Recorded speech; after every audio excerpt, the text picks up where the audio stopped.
Hello everyone, welcome back to another tomato sauce stream. Now, first thing I should address, you might notice, I don't look as pretty as usual, I guess. The camera is probably not picking up as well as it usually would because I don't have the spotlights on. So, I'll quickly address this. I've had to pop to the hospital briefly. Because I have been having really bad migraines. And basically, the long story short, they don't really know what's wrong with me yet, but they are a little bit concerned. And so I've been basically told to try and mitigate whatever I can to try and reduce migraines. So reduce stress, reduce lots of bright lights in my eyes, which is why I don't have the spotlights on. So that might very mildly impact your viewing experience. I do apologize for that, but I am basically fine. I just have to basically take it easy is effectively the be all I do. So sorry to start the stream with a bit of a doomer note, but that is kind of the situation we do find ourselves in. But hello everyone, hello. Today we're going to be talking about the WCQ that we've just had wrapped up for Rush, and I suppose we still have it going on at the moment for Speed. So it's one of those, we're doing like a post-mortem for Rush, and I guess we're going to talk about Speed as it currently is. We have just had a tier list update, which is, I mean, kind of exciting, I suppose. I know a lot of people aren't very happy with both formats. I think realistically Speed feels like it's in a really weird place. Bearing in mind I haven't really been playing Speed. Like, I've played the odd game, right? So I'm not a veteran of Speed in its current metagame. I'm not an expert by any stretch. But people don't seem particularly happy with the whole Tier 0 and the whole Stardust being absolutely everywhere.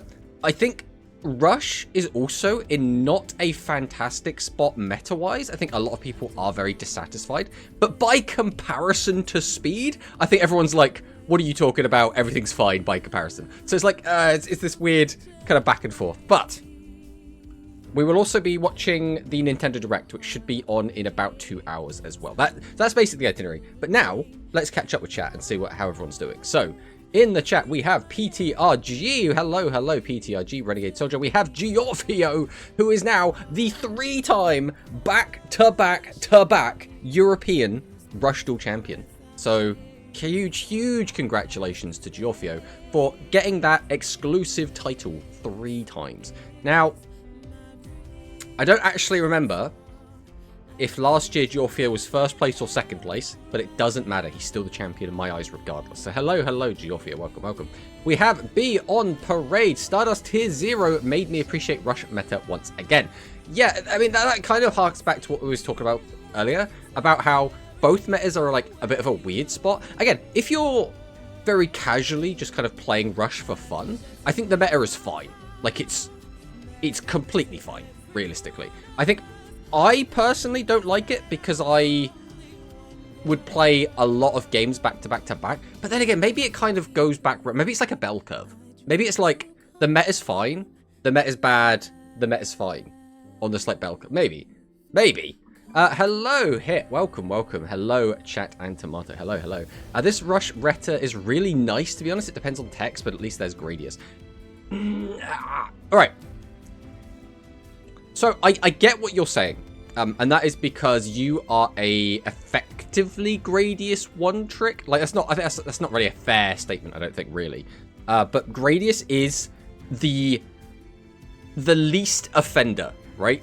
It's Gradius is the deck that kind of, if this wasn't here, we would be in like the worst meta of all time sort of thing. But it is here, so we can kind of let it pass, right? That's how I look at it anyway.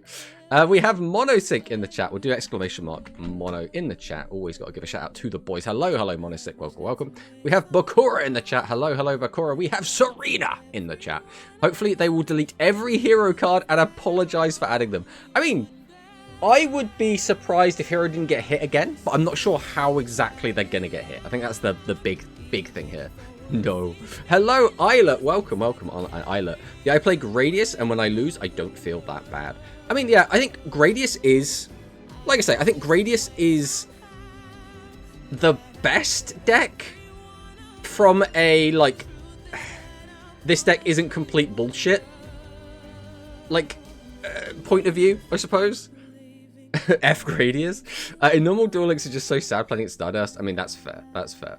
At least Gradius shares tier 1 with other decks. Stardust is alone in its tier. I'm sorry, get well soon. I mean, I'm fine. I'm fine.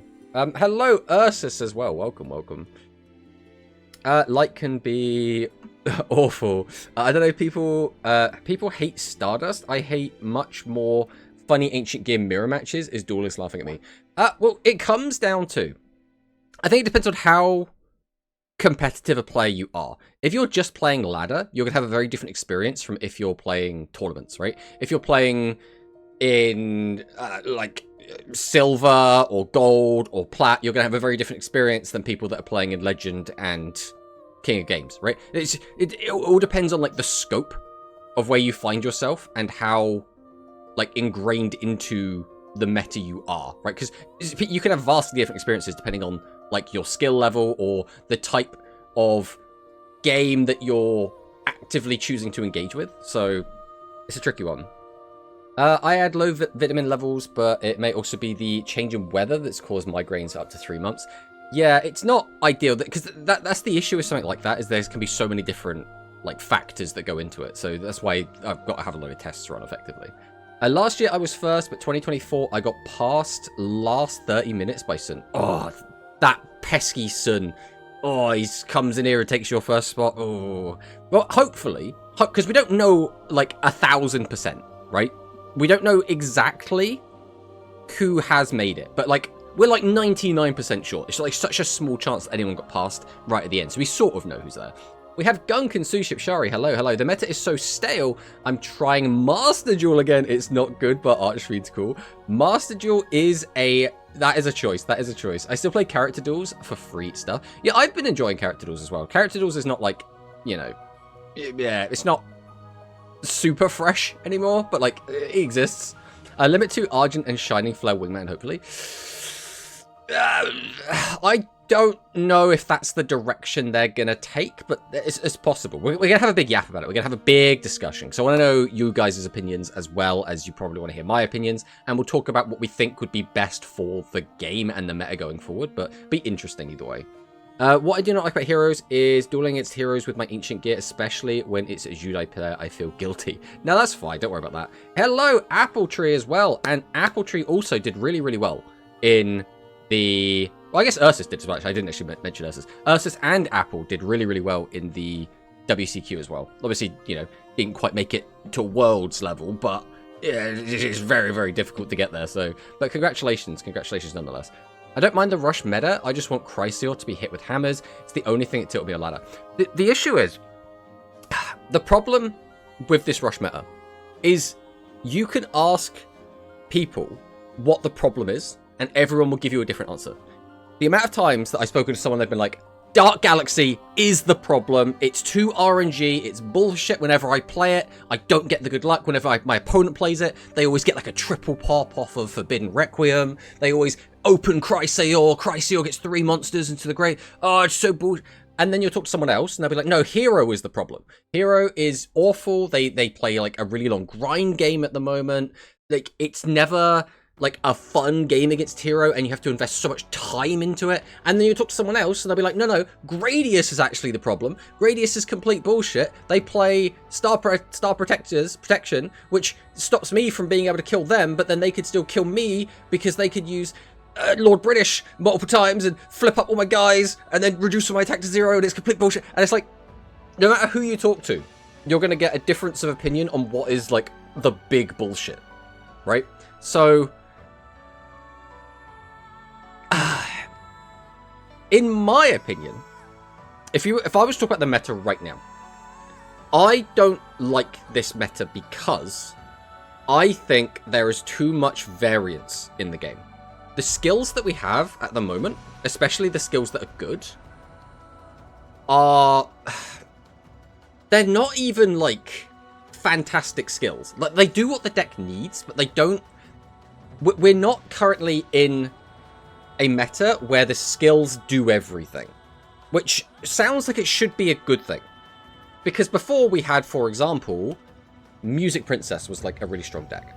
And Music Princess was an annoying deck because the skill basically sorted everything out. You got a search for a fusion material or the fusion spell card. You got a free +1. You got a discount on your boss monsters. Like, it did everything you needed it to do. Whereas the current best deck skills are like, get rid of a monster, search fusion, and reduce the attack of a guy. That skill, in a vacuum, is not that good.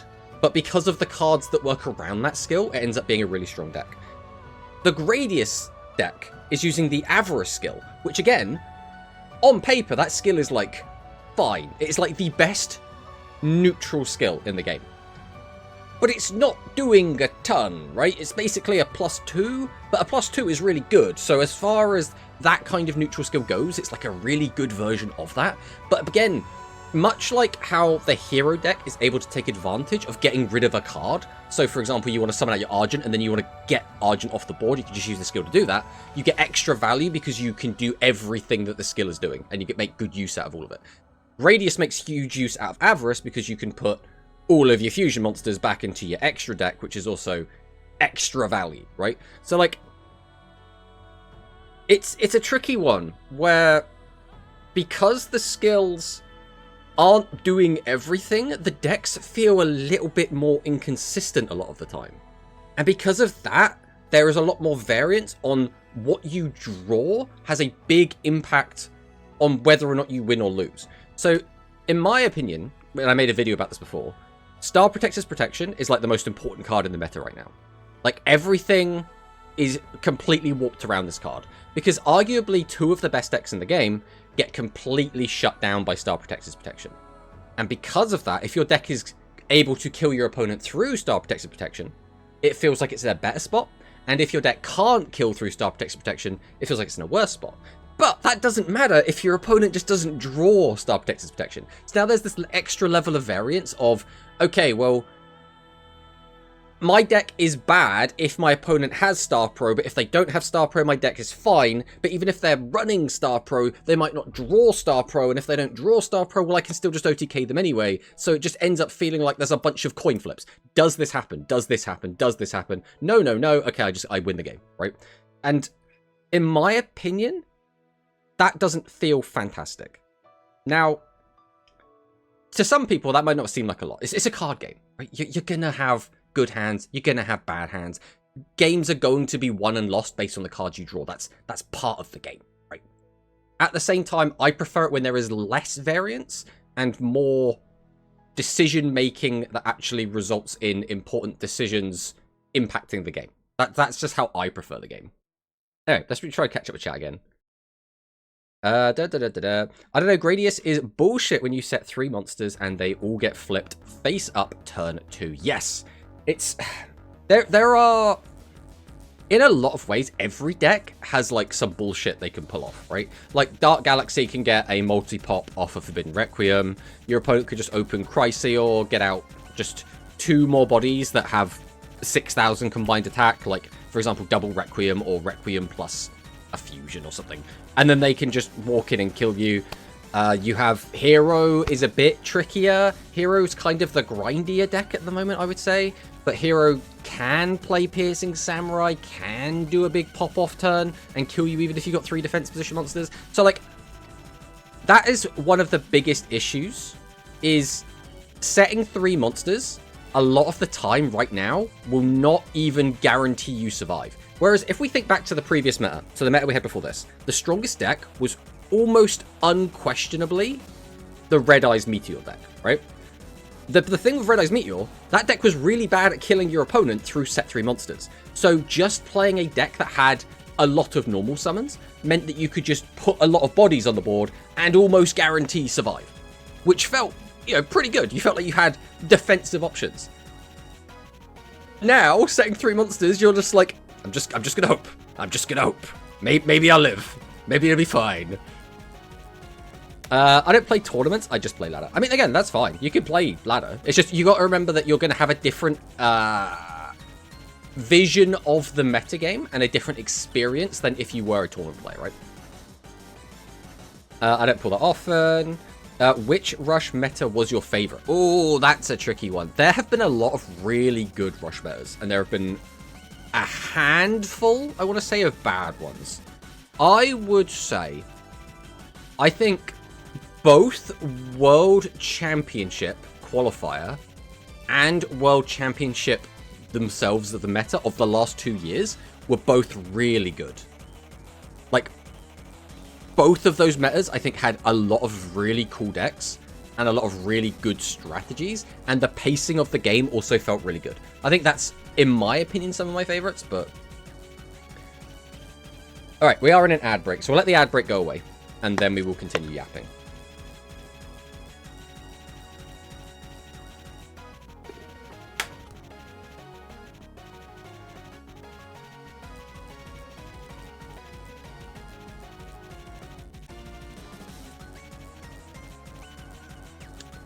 Six seconds. 5, 4, 3, 2, 1. Welcome back from the ads. Everyone that did get hit with the ads. Welcome, welcome. Too often. Well, I climb to COG every month and play in it, and I don't. So shrug. Max, I often do is one monster face up. Max, I often do is one monster face up. What do we mean by that? Oh, you mean like you would always have 2 set monsters and like 1 face up monster? Like, or 0 face up monsters, I suppose. Day 1 was top. I was top 100, then fell so hard. I mean, yeah, that's just how it goes, right? If you're not constantly playing all 3 days, at least in my experience, you generally tend to plummet. But that's your experience may vary. I know, for example, I think Dwan was telling me before that he had a year where he didn't play like an entire day and still managed to stay quite high. But in my experience, I always plummet down after that. Isn't a lot of variety good? Kind of. Kind of. So, a diverse meta generally is a better meta. But a very narrow meta can also be a good thing. But I think you'd have to ask the people who are actually engaging with the meta at a high level to really get a good feel for which one is better on a case-by-case basis. For example, if there is only one deck, if you're in a tier 0 meta, but the tier 0 meta mirrors are really skillful, really engaging, and really fun, then having like one deck is fine. But if you're playing a tier 0 meta and the one deck sucks, it's really boring, or the mirror is really like luck dependent, at that point I'm like, okay, well now this is a really bad thing. So it's kind of, it depends. In general, for me specifically, I prefer a diverse meta. I think from a spectating standpoint, and from a getting people into the game standpoint, from having it be more available to more people, in general, I think having a more diverse meta is more fun. But in terms of what is actually better competitively, especially with like competitive integrity on the line, sometimes a narrow meta is better, so it kind of depends. I'm so annoyed I got like 36k, then went on a massive loss streak and lost 10k. Yeah, I know a lot of people had that. But I think that is a sort of... that is something that happened to a lot of people. Even Giorfio, who obviously is in the chat and ended up in first place, was kind of yo-yoing a bit. Everyone, it feels like, was going up, down, up, down, up, down. We saw quantum cubes go up and down and up and down. And it felt like that was happening to everyone. In fact, the only player I didn't see yo-yo a bunch was... like, exactly Parko. Parko, it felt like he got to a certain point and just kind of stayed there. But, like everyone, because I think because of how much... like I say, because, like, randomness there was in this meta, it meant that you could just randomly do everything correct and just lose, right? So, it happens, but it is what it is. Music Princess joined tech, lol, and Aqua, there we go. Hi, Victor, welcome. After playing 100 plus games a day, I gave up from so many loss streaks. I feel you. It also helps with Radius grind game. I only played like 140 duels overall. I mean, 140 is not bad. There were some people I saw that were playing like upwards of like 1,000 games, which is kind of crazy. Yeah, I struggled hard on the first day. Had to give up to sleep. Actually, the worst feeling. I gotta go. Just can say hi. Unless you're monosync, your opponent's always your star pro Gradius. I can relate. It happened to me too. I played Ether bullshit, not gonna lie. I mean, Ether is cool. Ether's a cool deck. But I was correct all along. Meta is way too sacky. Either open custom hand, high roll, or just get destroyed. Yeah, I mean, that's how I feel anyway. Hello, JD Scrub. Welcome, welcome. Dragonic pressure into volcanic, into ether, my beloved. Again, I really like Ether Dragon. Ether Dragon is probably, as in like DDDD, Destiny Draw Divine Dragons, is probably my favorite deck of the current meta. That being said, I don't think it's one of the strongest, which is a bit of a shame, but it is what it is. Oh yeah, this was an interesting WCQ. I did not play tournaments, but qualifiers. Wow, nothing prepared me to sudden Ancient Gear. I love Ancient Gear, but I did not know it was common. I have more Ancient Gear decks than Misawa has decks. I got so many Ancient Gears. I don't... I said I actually played against an Ancient Gear today, so maybe Ancient Gear is more common than I would otherwise think. I don't know. I haven't been like spamming games, so I don't actually know if Ancient Gear is like a lot or very, very popular in the group stages, or like the stage 1. Maybe it is. Maybe I'm doing something wrong. No, I just don't draw those cards. You know, you need to open specific card, like really specific, to pull 3 flips of Radius 10-2. You don't need like the most specific in the world, right? All you need to do is find multiple, find British, and then most of the time you should have everything you need. A lot of the time it's not too hard to cycle through cards that you already have access to. It's just hard to actually find those cards in the first place, right? The meta is not diverse. There's Gradius and people that are wrong. Yeah, but that is still diversity, right? All those people that are wrong are not playing Gradius, which means they are playing decks that are different, which means there is diversity. Now, I think you could make the argument that the meta right now is a 3-deck meta, right? It's Hero, it's Gradius, it's Dark Galaxy. There was, like, maybe a couple of other decks that made top 100. I think, notably, there was one Royal Rebel player that was doing alright. We don't know how many DDDD decks got there, how many Destiny Draw Divine Dragons, because they're all going to show up as heroes, because they're all just archive skills, but hopefully we'll find out over the next couple of days. But I would imagine there's going to be some in there, but I would imagine a majority of those archive skills are probably hero. Morning! Is there going to be some speed gameplay today? Hello, Keyblade. Alright, if I'm being honest, my original plan was talk about WCQ, predict BANLIST, play speed. That was the original plan. Because I want to play... In fact, I'll bring it up on screen quick. Let me do this. If I do this. There was a deck I wanted to play, which is not... I'm not going to say it's a competitive deck, but I'm hoping it will at least get me to max ready for stage 2, right? So, you guys probably know, I'm a dinosaur guy. I like dinosaurs. This was a list. This is almost 1-to-1. I think the only difference was instead of a Lagia, there was a Dolka. I don't have Dolka. But this was a list that got, I think it was top 4 in a tournament. And I saw it, and I was like, I want to try it. It looks weird. And I wanted to just give this a go. So, I haven't played this yet.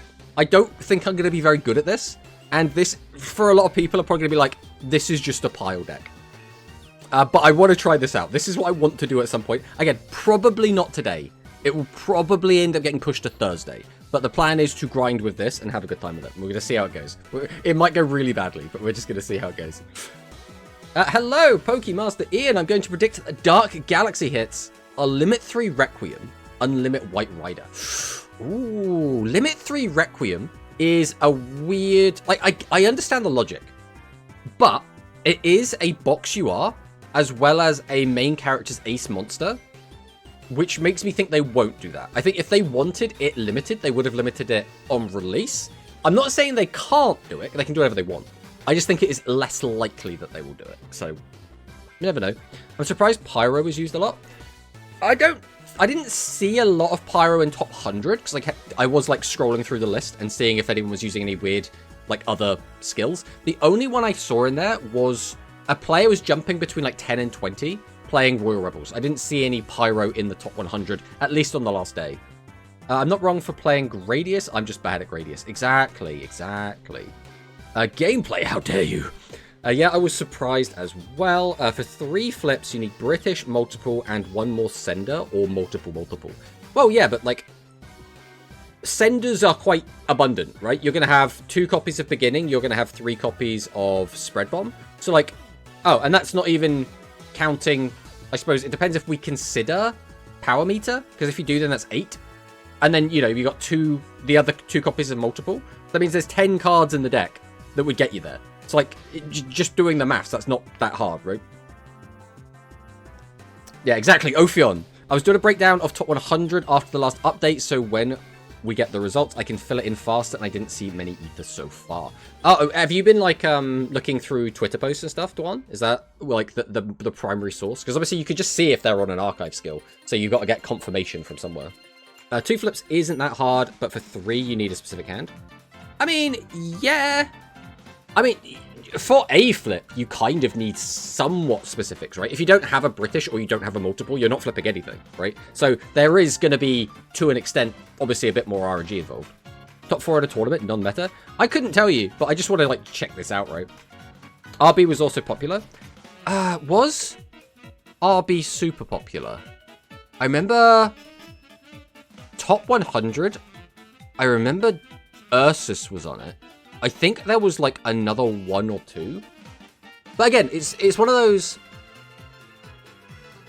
where just because people can swap decks, right? So just because when I looked at the updated skills people were on, doesn't mean that was what they were always using, right? So thank you for the follow. Be on parade. I only faced, like, 2 red boots, if I'm being honest. Well, Ursus played it. Dwan too. I mean, who even is Ursus and Dwan? You're just throwing out random names. They could be literally anyone. Literally anyone. I faced Bentai on it, but I don't know if she topped. I mean, maybe. The issue was, a lot of people obviously changed their name to, like, player, which makes it very difficult to keep an eye on it. Very few RB, I bet. I played against RB once. I faced more Pyros than RB. But yeah, this is the deck that I want to play. As you could probably tell by looking at it, it's weird. Obviously, it's using the Power Engraved in Ancient Memories skill. It's playing, like, Borrelode Savage. It's playing Herald of the Arclight. It's playing Ophion. It's playing Gaia Saber to be used with the skill. And then, obviously, you can attach it to Borrelode. There's a lot of weird stuff in this deck. But anyway, I wanted to mention that quick. I played the mirror maybe 2 times. I see. After the last update, there was only 3 high-tech in top 100, but 1 was very low rank, so maybe he didn't make it. Okay, so we got at least 2 then, I would expect then, to be in the final, like, cut. Was one of them Armpit Enjoyer? Because that was Bentai. Good old Armpit Enjoyer. Good old Armpit Enjoyer. Dino Power. Exactly. Alright. Before we get absorbed into this, we should go and check out all the little bits and bobs that we want to talk about today. So I suppose first things first, we will talk about this. So the World Championship Qualifier tier list update for Speed. There's not a lot to talk about here, so this shouldn't take too long. Therian has been bumped up to tier 2. It was interesting that this was ever bumped down, but I suppose it's because of Spiritualism, which is... Spiritualism is a really weird card. So... this card, as we all know, is ass, right? This card is very specifically good in this meta, but I did play this back in my dinosaur deck because I had a misconception of a ruling. And I just think it's funny that this is the random ass card that I crafted, was playing in my dinosaur deck, people made fun of me for it, and now people are, like, non-ironically playing this card in the actual current metagame, which is very funny. Very, very funny for me. But yeah, Therian, back up to tier 2. Not too surprising, realistically. And then tier 3, Centurion has gone up. Now, Centurion is an interesting one. I think it's just because of the Sanctuary of the King's Treasure, right? Like, it's literally the Temple of the Kings thing is the reason why this is, like, suddenly back. It was Ursus, me, and Yuamu Fan. Ah, of course, Yuamu Fan makes sense. That does make sense. Olabelle. I faced them and Ursus. And then Valmonica, unfortunately, has been kicked off the tier list. I don't know if Valmonica, like, necessarily needed to come off the tier list, but I guess. Centurion cards give something, Sanctuary of the Sky, Sanctuary of the King's Treasure, that no other archetype provides, a means to trigger the effect, even if Temple of the Kings is disabled by the opponent. This means that Sanctuary of the King's Treasure, more resilient, goes second, and in turn gives the Centurion archetype a searchable board-breaking tool going second, a match made in heaven or hell if this ends up playing Floodgates. Rip Valmonica. Well, there were a couple of big tournaments, I think, recently where Valmonica was still, like, doing quite well. So, I mean, maybe it's just not performing as well as it needs to. Konami should nerf the Stardust skill. I don't know why they made it that strong. I mean, they will nerf it, but they'll nerf it after this weekend, right? Realistically. But let's take a look at the ban list from June 25th of last year. So this is basically the changes they made after the last Rush WCQ. And I want to check this out because this is going to kind of give us the sort of vibe that Konami goes with in a post-WCQ ban list. Because generally they don't want to like absolutely murder decks if they don't have to, because they want to have those decks still be readily available for the World Championship, right? So a good example of this is this was the format where most of the top 100 were playing Light Galaxy, right? So let's see all of the Light Galaxy nerfs that we got, right? So we had Compulse put to 1, Pog put to 1. Okay, so this is a nerf to absolutely everyone because now you can only play one of these. So that didn't really affect Light Galaxy specifically. Scrubbing Santa Cloth. This was not a direct hit to Light Galaxy because Light Galaxy don't give a fuck about scrubbing Santa Cloth.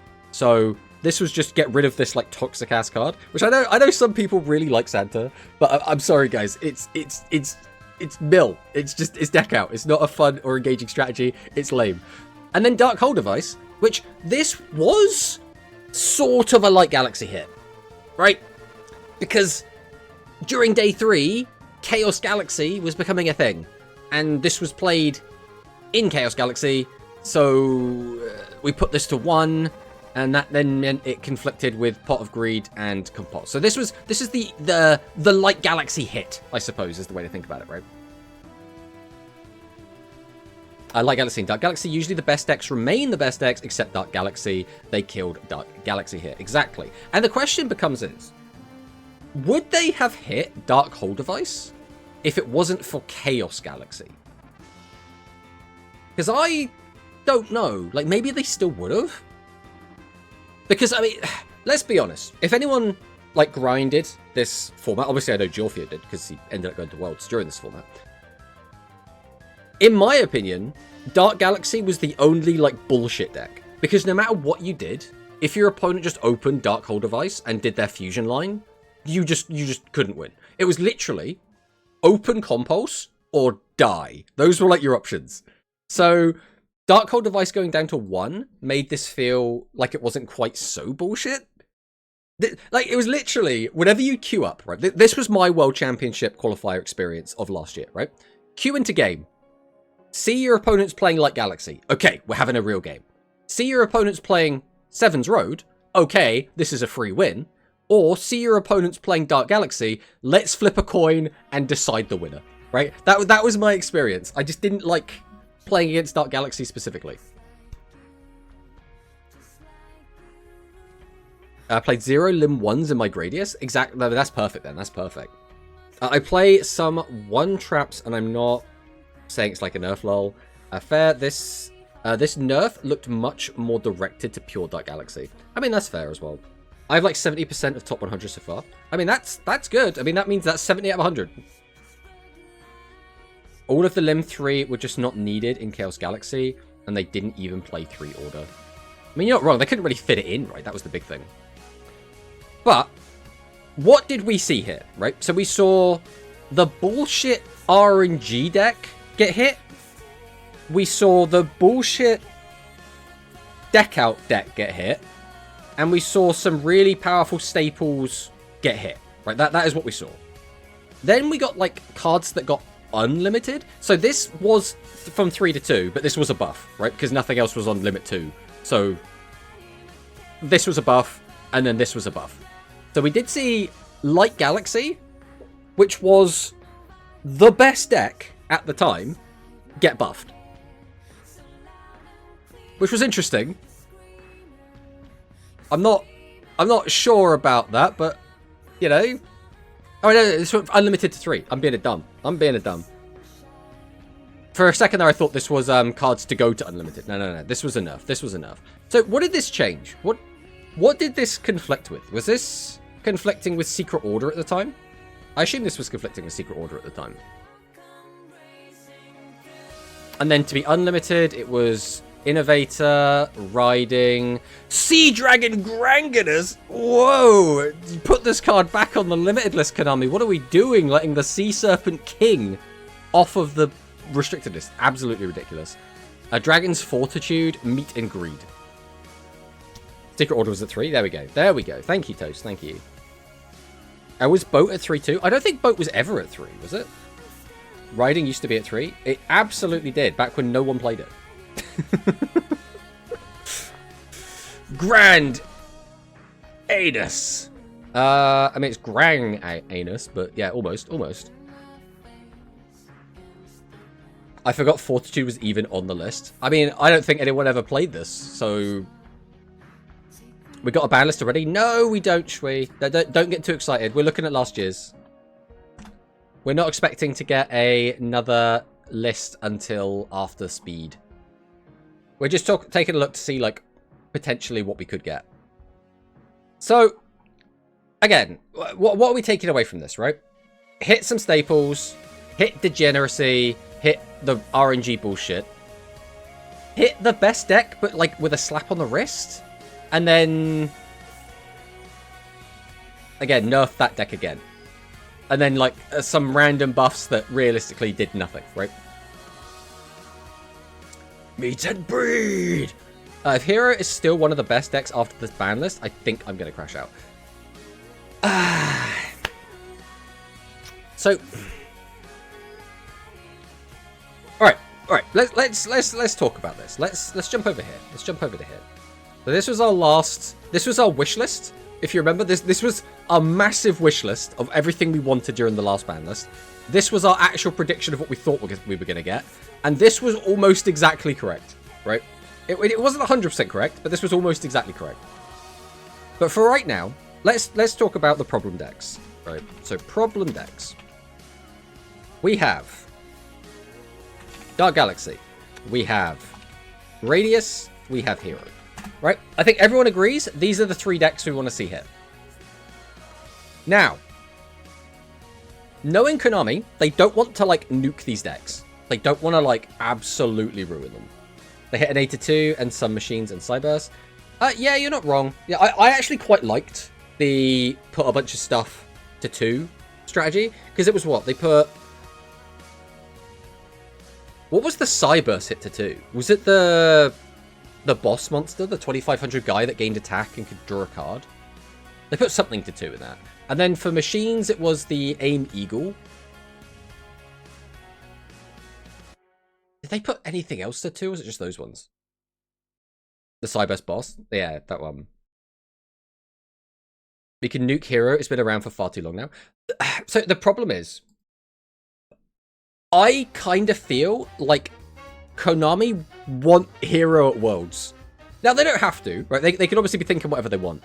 But in my mind, I'm like, it would make sense for them to want to have a recognizable deck that casual viewers will be able to get behind.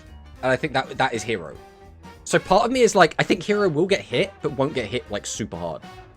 I mean, Hero's a fan favorite. Exactly. And, like, Hero isn't, like, oppressive. It's just really good. I think the only way Hero ends up being, like, the absolute numero best deck is if these decks get overnerfed. Which again, I'm not sure I see that coming. I think Gradius probably could get quite a big hit.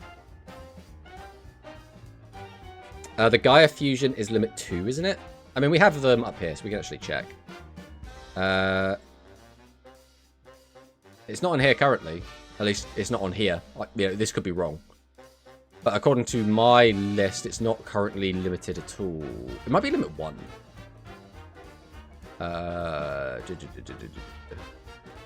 Maybe it's just not on there at all. Let's have a look. We can go... What? Tier lists. Forbidden. Rush.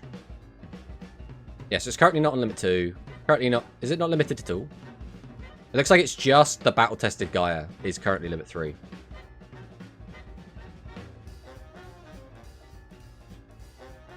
The skill sadly does too much for hero, even if you hit Rising or Circulation, Shining Flare to 1, Clash with Pot. A problem with hero is when they start snowballing after Circulation. I mean, yeah, Circulation is the problem. I mean, don't forget, we wanted Circulation to 2 in the last list, and that didn't get hit then. So, the way that I see them hitting hero is either we slap a couple of cards onto limit 3 to clash with Circulation to try and be like, okay, either you're losing Circulation or you're losing a lot of other power. So I guess good examples of this would be like, what's the spell that brings back 2 low-level vanillas? What is that one called? Let's just get this up. I always forget what the bloody spells are called.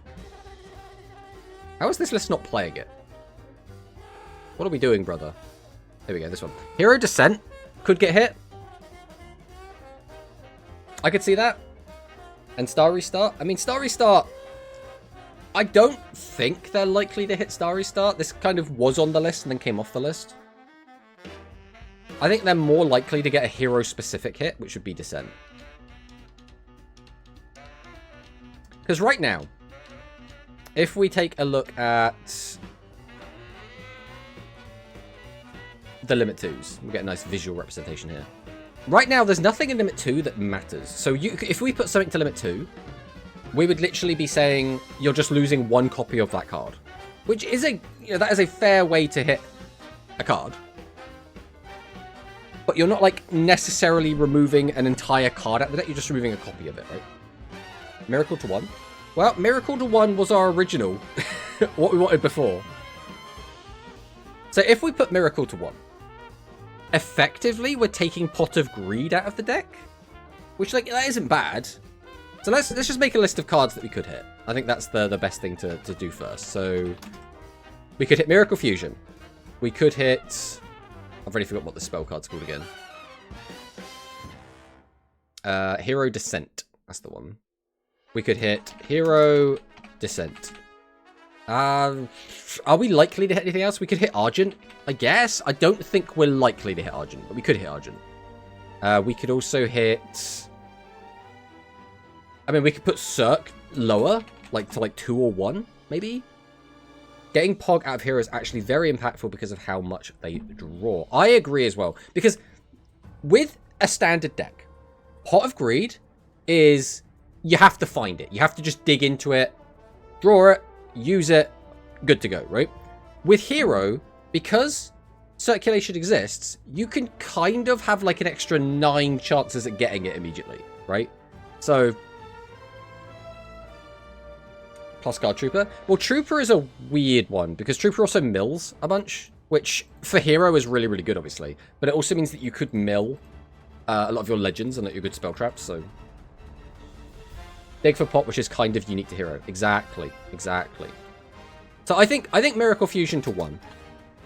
Again, this was something actually we asked for last time. We didn't get. But you never know. Maybe we can get it this time.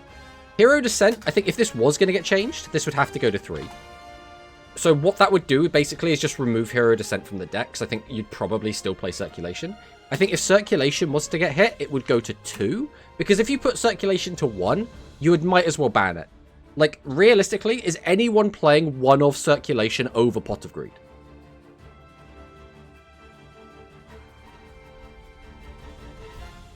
And then Argent, this could be 2 or 3, I guess? You could put it to 3 if you specifically wanted it to clash with Cirque. Or you could put it to 2 if you just wanted to take a single copy of Argent out of the deck. Those are, like, the options I see for it. But again, I don't actually think we're going to hit Argent. These aren't like, we don't want all of this. This is just like the potential things that we have for this. I don't think they would hit any of the extra deck monsters. I mean, they could, but extra deck space is so tight anyway, I don't think it's going to matter. And we've already started to see a lot of hero players have been cutting the second Shining Flare anyway, so putting Shining Flare to 1 would just be to hurt Pot of Greed anyway, and I think Miracle Fusion to 1 does that anyway. Alright, Gradius. Now, Gradius is the spicy one. Gradius is... It's not easy to come up with good hits for Gradius. I think the obvious is you give them a limit 3. If you give Gradius limit 3, you take Star Pro away from them. If you take Star Pro away from them, Gradius feels a lot weaker. So, I guess the obvious one would be like Lord British to 3. But that in itself, I think, is a very heavy hit to the deck. They'd hit extra so they can't run some of the main cards. I mean, they could do. Low-key Spread Bomb hit. Spread Bomb is really good. And obviously, it's extremely important for the deck to function correctly. I suppose my point would be, or my question would be, does it really matter which one we hit to 3? If the logic is, we have to hit something to 3. We're not hitting more than one thing to 3. Does it matter what that one thing is, as long as it is a card that you cannot remove from the deck? So you can't remove Lord British from the deck. The deck, like, almost just doesn't function without Lord British, right? The deck also doesn't function without multiple. So hitting Lord British or multiple is sort of the same thing. Spread Bomb is a weird one. I think you can play the deck without Spread Bomb. It's just going to feel like shit. So you probably would just play Spread Bomb anyway, right? Hello, Icy. Welcome, welcome. We're doing exclamation mark Icy in the chat. Welcome, welcome on in. Multiple and Spread Bomb to 3. Oh. Oh. That is... At what point are we trying to kill the deck, I suppose? Because again, even if we go back to last year's BANLIST, right?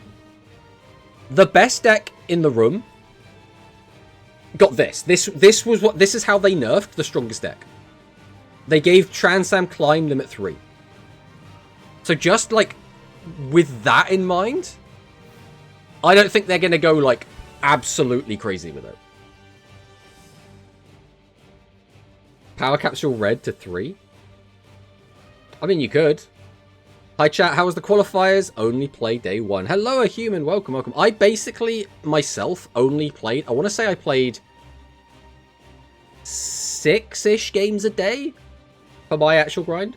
But again, I was trying to actively avoid stress, so... I could already tell you, I would have... I wouldn't have had a good time if I was trying to try hard on the WCQ. I wouldn't have had a fun time. Multiple to 3 would kill Gradius, yeah. They can run Barrage over Spread Bomb. I mean, they can, but the consistency would be absolutely in the gutter. And not being able to get monsters off your board completely neuters a lot of your like actual combo plays. Can also put something to 2 to kill them. Yes. You're not wrong, because they do currently have beginning at 2. So if we were to put something at 2, we would effectively be removing it from the deck again. Do we have any idea how the top 100 is looking? Yeah, Dwan is on it. Dwan is on it. They cannot cut any of the 6 option monsters. Exactly. Exactly. The deck literally doesn't function. I think the only cards you can potentially do without is Spread Bomb, the Vanilla, and Beginning.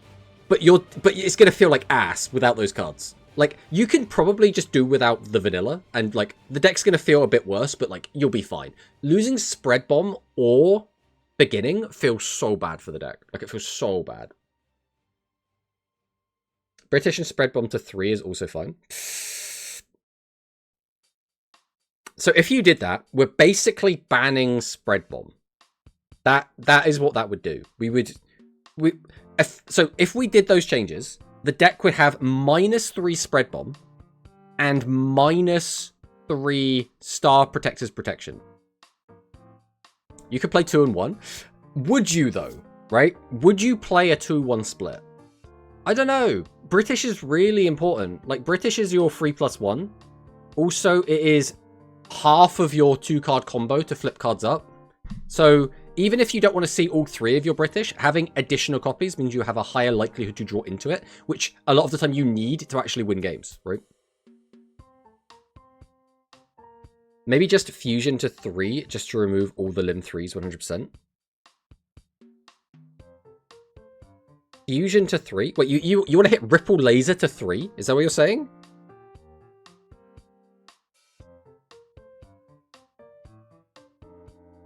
Or are we talking about Power Meter?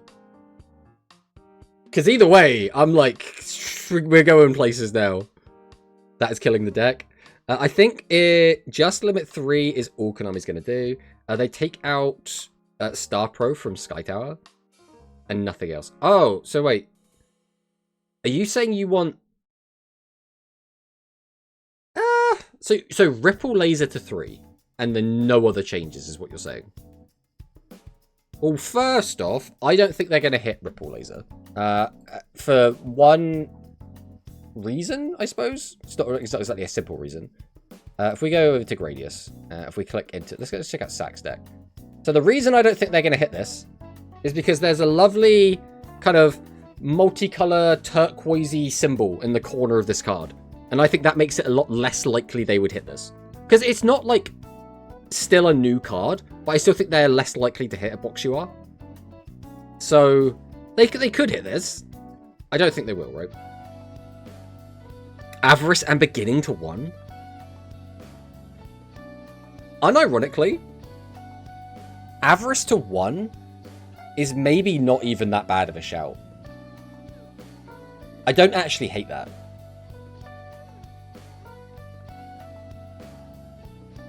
So, Avarice to 1, basically, would just say you're not allowed to play Compulse. That is all this would do. But I don't hate that. Because at that point, Gradius could just become, like, an all-gas, no-trap deck. Or you would have to start playing really weird traps.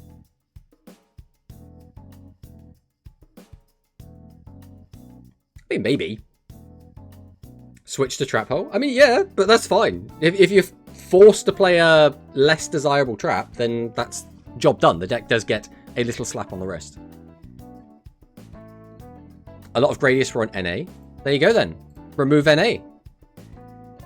I mean, NA makes sense, right? Because NA is really good in the mirror, and you're never going to use Compulse against Dark Galaxy unless they're dumb enough to go into Forbidden Requiem early.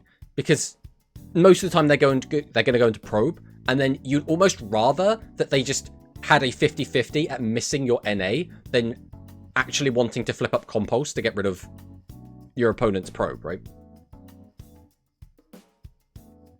I think I like Lord British to 3 and Avarice to 1. Like, I don't think these are super heavy-handed. Effectively, this just removes trap cards from Gradius, and I don't hate that overall. I would say Compulse is better than NA versus Dark Galaxy. Again, it depends, right? Compulse is really good if you can hit exactly... I suppose it doesn't have to be exactly, because Dark Matter Requiem is also really annoying for Gradius. So if you hit... The only thing you don't really want to hit is Probe, right? Probe is just a really annoying card to hit, because it's just them forcing it, which is just irritating. It removes the Probe for sure, and they can just get popped. But most of the time, hitting the Probe doesn't actually accomplish anything. So it's like, if I had... For example, I think if I had 2 sets, and one of them was the Compulse, and my opponent summons Probe, I would have to stop and think if I want to hit the Probe. Because if I just let it go, and then I win the 50-50, and they don't hit Compulse, and then I either have the Compulse that they know about, which means now they just won't summon Forbidden Requiem, that has now a deterrent to keep them from killing me. Or if they just go for it, then I just don't lose the game. But if I shotgun it and hit Probe, maybe that's enough to stop them from having enough damage to kill. It does if they have no other resources. I mean, you're not wrong, but most of the time you'll make Probe early, right? So let's say you haven't used the skill to get the +1. You've used effectively 2 cards from your hand, so you still have 4 cards left over. So it's awkward, right? Only way they kill you without Probe is with the Globule plus Cataphract. I mean, you're not wrong. I'm just trying to work out which one is better overall. But hello, Quantum. Let's do exclamation mark Quantum. We don't get to use the exclamation mark Quantum very often. I was on Compulse early because so many Dark Galaxy, but as I faced more mirrors, I switched to NA. Okay. I'm Betting on a card trooper hits both hero and Gradius in a minor way. Ooh, that is an interesting thought. I don't, what do we think about that? Card trooper to 1. So, card trooper to 1, what does that do? Doesn't that just mean no one would ever play card trooper? Why would you ever play card trooper instead of Pot of Greed? Is there any reason that you would do that? Like, and I don't just mean like in hero or in Gradius. I mean in any deck. Are you ever playing card trooper over Pot of Greed? They still have Cyber Serpent. I mean, yeah, they still have Cyber Serpent, but they're not like one and the same, right? Cyber Serpent can whiff, for example. You don't always get the free plus. Also, you have to get rid of Cyber Serpent and get stuck on the field. So a lot of the time, you don't want to go into Cyber Serpent unless you have a spread bomb, or you have a beginning, or you have a power meter. Gradius don't need a limit 1, wouldn't change much. Well, if you put it to limit 1, you take the NA out of the deck, which is already quite important. At least it's important for the Gradius Mirror. And if you were playing Compulse specifically for Dark Galaxy, then, again, it takes that out. And if we were to also hit them with the Avarice one, that would now mean that you lose Card Trooper, right? Or, you know, I think most of the time you probably would lose the Card Trooper over your Legend Trap if you had the option, right? Like, are you playing Card Trooper or are you playing NA? I think most of the time you're probably playing NA.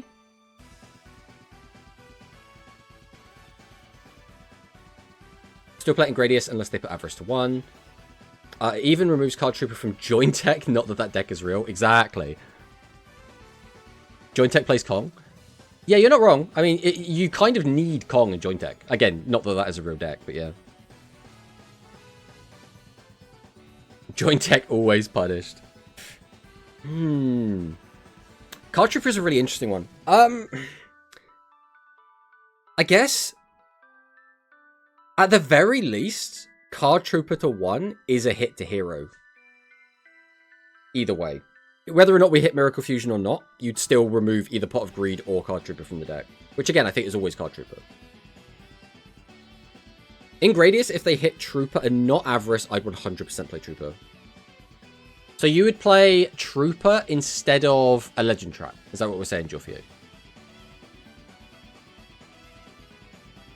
Excited for Nintendo Direct and the Treehouse Live after. Hopefully 2.5 hours of greatness. PlayStation, Xbox, and Summer Games Fest were great already. Yes, I've enjoyed watching the SGF stuff. I think it's all been really, really good. I am going to say I'm planning to watch or stream the Nintendo Direct. I'm not going to be streaming the Treehouse.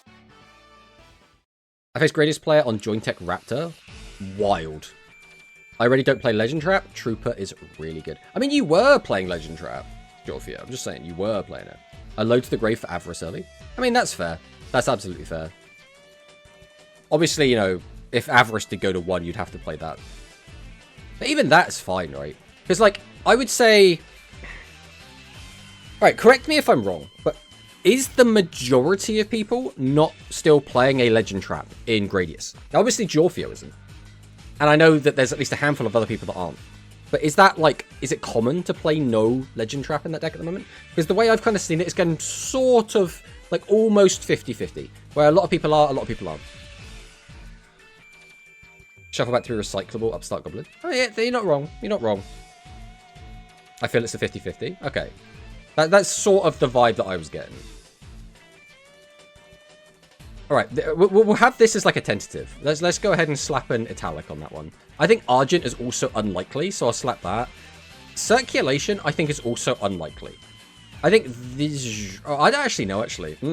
Hero Descent to 3? Is that actually... Do I think that's likely? Ooh. Hey, maybe. I think the Hero deck needs another Limb 3. I don't know if it's specifically Hero Descent. But a lot of the time, people are playing only 1 or 2 Hero Descent. So maybe it doesn't actually change the deck that much. We'll come back to that. We'll come back to that. Right, Dark Galaxy. Now, what are we doing with Dark Galaxy? What on earth do we want to hit with Dark Galaxy? Dark Galaxy is such a weird one. Wingman? What Burst Wingman? Or... I would assume Burst Wingman. Or Flare... Shining Flare Wingman? The issue is when we say Wingman, we're referring to 3 different cards. Flame Wingman. Okay. Hey, maybe. I think when we start getting into the extra deck, it gets a bit weird. I think they're more likely to hit main deck, but...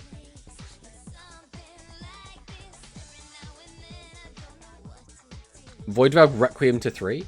Again, I really don't think they're likely to hit Requiem to 3. They could, but I don't think it's gonna. Did top list play Chrysaor or Pure Contact? So most of the lists that did really well were playing 3 Chrysaor, but again, we're playing Requiem Contact skill. Music Princess Nerf included stuff in the extra deck. It did, but it was hyper-specific, right? Because it was, as we predicted, by the way, exactly a hit to a fusion material and a fusion monster to specifically force both of them to be on a single copy each, right? So this was like a very hyper-specific hit. And I don't know if they can replicate that in the same sort of way. Again, they could. They absolutely could. They absolutely could. I just think it's less likely. Chrysaor to 2. So Chrysaor to 2 has a weird implication. So if we go ahead and get the BANLIST back up. So if Chrysaor goes to 2, it now conflicts with Darkhold Device, which is fine. What does it no longer conflict with, though? It no longer conflicts with Star Trancer, which in itself is like a bit weird. It also no longer conflicts with White Rider, which means now you can play White Rider or Star Trancer and your 2 copies of Chrysaor. And also it gets out of the way of Star Protector's protection, which, like, if you wanted to, that now becomes an option as well. So, like, putting it to 3, or putting it from 3 to 2, has some weird knock-on effects. How do you hit Dark Galaxy if there's, like, 1,000 monsters in the deck? Well, you could just keep stacking the limit 3s, right? Until they just can't play anything. Because this deck already has 3 limit 3s, right? Like, this deck has Chrysaor limit 3, we have Star Trancer, which no one thinks about Star Trancer, because why would you're never going to play this, right? You're always going to rather have 3 Chrysaor over the Star Trancer. But it exists, it's still here. And then White Rider, so it already has 3 limit 3s. Conflicts with Probe. You're not wrong, it does conflict with Probe. I forgot about Probe, actually. One Dark Galaxy list that topped with 0 Chrysaor. Wild. I assume that's just top 100. Rather than, like, you know, top 10 or something. I faced a guy on that shit. Oh, no. It was on one of each. I did actually, again, during the Nanao point battles before the WCQ, I played against a guy that was playing 1 Darkhold Device, 1 Probe, and he opened Darkhold Device every single time I played against him. He just had it opening hand every single time. And I was like, it's a one-off! How are you doing this? But I think it's hard. I think it's not easy. Oh my god, same. How do they do it? How do they do it? I was holding Star Pro. Bro used Darkhold Device to kill me. The exact same thing happened to me. Where you're, I mean, what we just said there as well, that sums up the Ghost Cyclone strategy that some people were doing. Of, I'm going to play Ghost Cyclone. And I know my opponent is not going to flip over Star Pro immediately. They're going to wait until I summon Spread Bomb. So I'll just activate Ghost Cyclone immediately, get rid of their Star Pro, and win the game. And it was just like, it's like the most cheesiest shit of all time. But sometimes it works. Universal Storm to 3. I mean, Universal Storm is fine. I would be okay if people started playing Universal Storm. Like, that is completely fine for me. I didn't see it, but when I faced him on day 1 or 2, he was on Chrysaor and trade-in. Oh no. He was not the trap guy. I think Dark Galaxy is actually the hardest one to hit. I genuinely think it is. Because, like, we could just keep ramming more things onto the limit 3 list. But, like, does that actually solve any problems? Or are we just making the limit 3 list absolutely chocker full of crap? Let's just try and find one of these lists. That is not an average list. This is the issue, is you just get so much random garbage. Just find a tournament list. Okay, MFMJ. This has got to be a real list. This is average-ish. This is still a bit weird, but this is average-ish. Ghost Cyclone first ban card incoming. I remember at some point there were 2 Dark Galaxy around 57k. One of them was on traps. I see. That we saw 1 or 2 Dark Galaxy that most likely got top 100 and they played Star Pro, which is absolutely wild to me.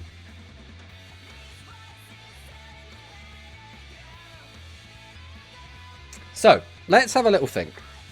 If we moved Chrysaor off of limit 3, let's say we put it to 2, it now conflicts with Probe.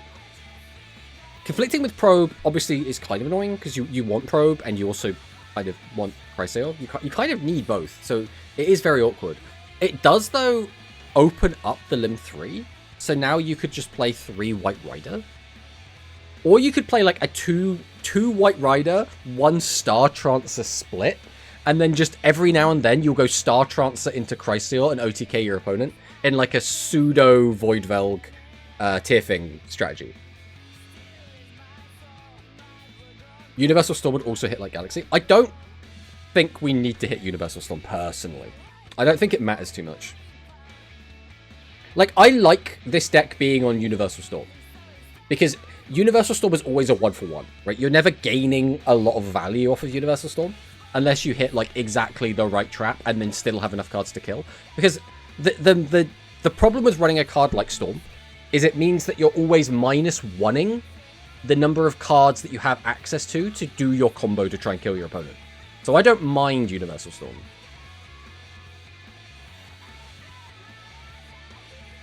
The issue is, like, most of these other cards just don't matter. Like, hitting Cataphract feels weird, but Cataphract is important for the deck.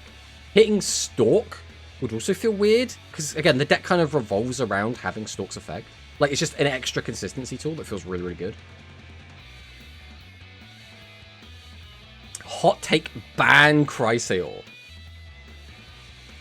I mean...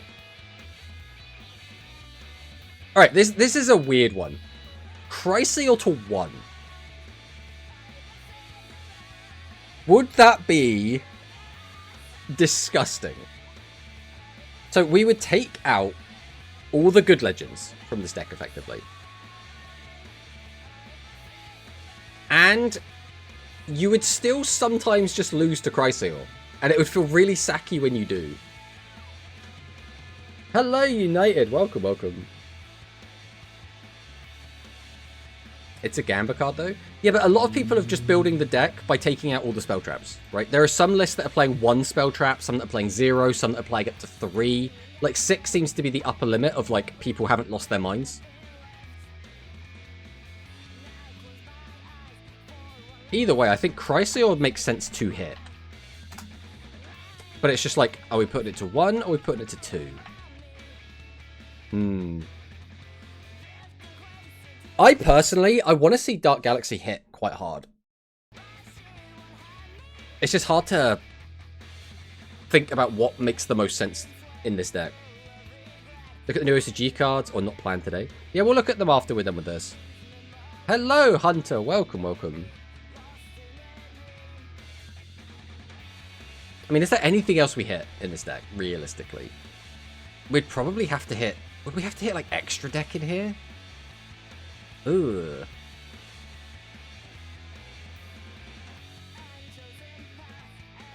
I mean, for me, I just want Chrysaor out of this deck. It doesn't really matter how we get to that, but if Chrysaor is in this deck always feels... See, this is where it gets weird. If you take Chrysaor out, the deck now has to rely a lot more on things like Forbidden Requiem and getting those pops. Which, like, is quite strong on its own. Like, you don't need Chrysaor to pop off.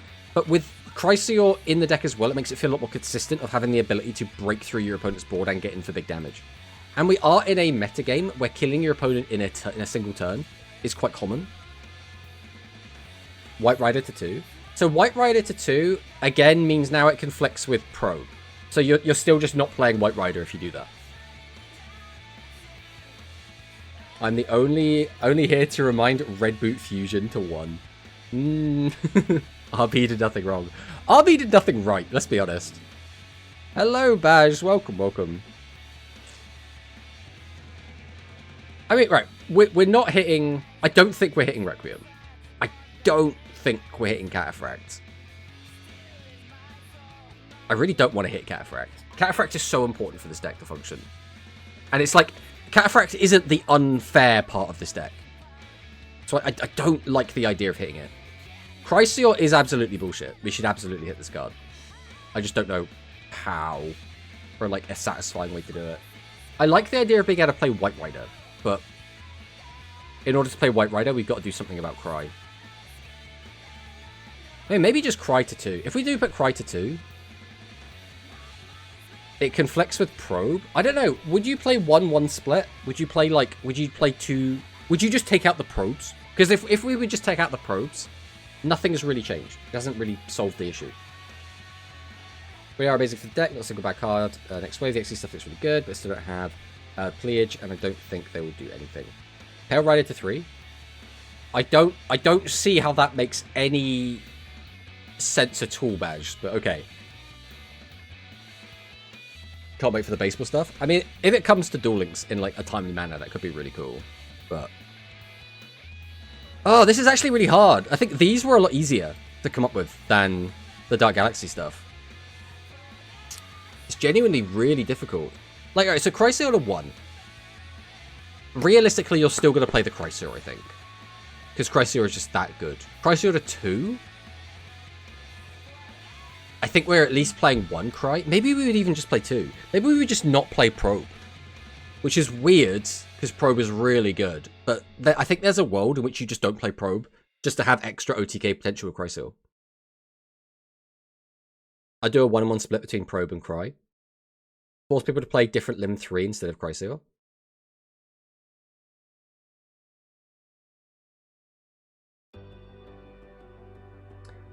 The issue there is, you can just search Pale Rider with the skill. So I think you could get away with playing just 1 Pale Rider.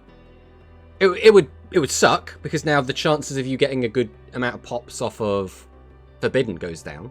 And it can be a bit awkward, because now if you want to get it into your hand and you've already used the draw from your skill, you would then have to use Cool Stars to draw into it. But you can get away with it, I think.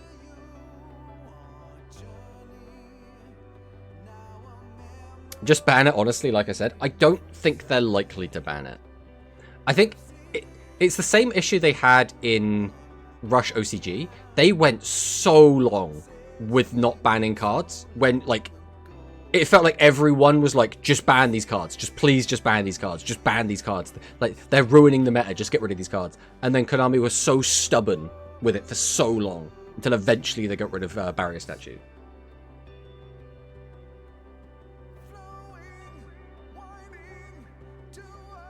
There was someone on 1 Probe, 1 Dark Hole device. I mean, again, we saw a couple of people experimenting with that.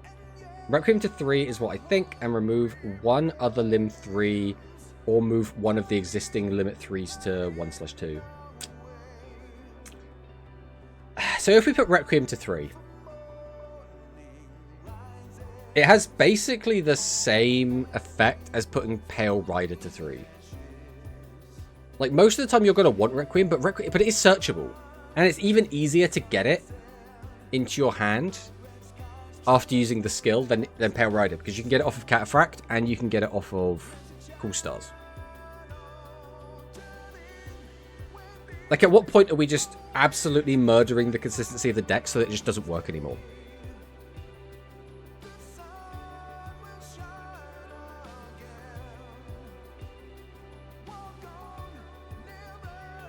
Does Dark Galaxy play Limit 1? Pot of Greed, usually. Limit 2 Chrysaor is fine. Hurts Tiffing 2. Yeah.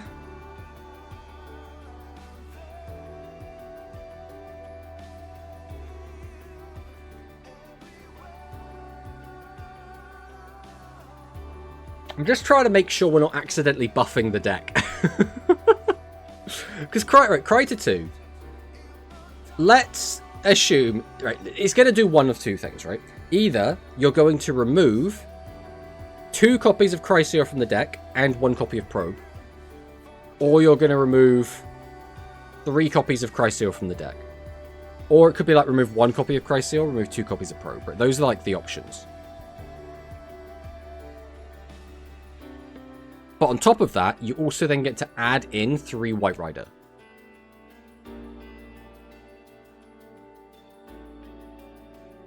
The alternative is that we just put something else to limit 3, which, as people suggested, that would be what, Requiem or Pale Rider or something else. Like maybe, I don't know, like Cataphract or something weird.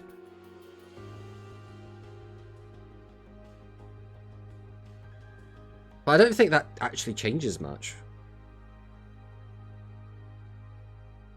Pride 2, at the very least, cuts a single copy of Chrysaor out the deck, and maybe that's just enough. Just release stronger decks, Dorlic style? I mean, potentially. So the other thing we did want to do is talk about the set that they released after the World Championship qualifier. So this released June 27th. This was the box that released between the World Championship qualifiers and the World Championship. So this was Flash of the Shining Flare. I'm sure everyone loves this one. Everyone remembers everyone's favorite box with everyone's favorite boss monster, Elemental Hero Shining Flare Wingman. So this is the sort of quality of product that we should expect to come out as our next box. So what do we have in here? We had baseball stuff. Obviously, this was with Yuka's release. So we're expecting the next character to be either, it's going to be what, London, or it's going to be Yuga Gohar. It's going to be one of those two.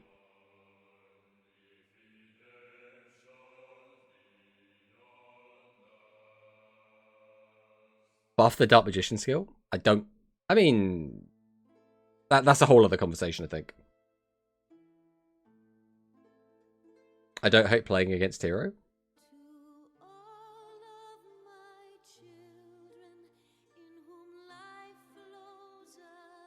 This was actually a really interesting box, wasn't it? It gave us Hero. It gave us new tools for Red Boot. Oh, this was the Red Boot box then, right? This was the box where the bundle we got was Red Boot Enhanced Burst Dragon. We got Striping Wyvern. This is when we got that skill. Obviously we didn't get a new hero skill, but we got Circulation. We got Voltic. We got Baseball, which, again, was a World's deck, right? All of these were World's decks. Like, all of these saw play at the World Championship, if I recall correctly. I don't remember if... Did Rebels see play at World Championships? I can't remember. I know Tearfing did last year, I think. What attribute is London's monsters? They are dark. They are dark attribute monsters. London tier 0 coming. I think the DM skill is fine, but just give it better support. Dark Magician is in a weird spot, where I think if you gave that deck too much extra support, it's going to be infuriating to play against. It's already extremely sacky, and a lot of the time when you lose to it, it feels very undeserved. So I don't know how I feel about it. Actual hell box on hindsight. I mean, at the very least, this was a very impactful box. So if we're going along the same lines, we should expect the next product we get to also be very impactful.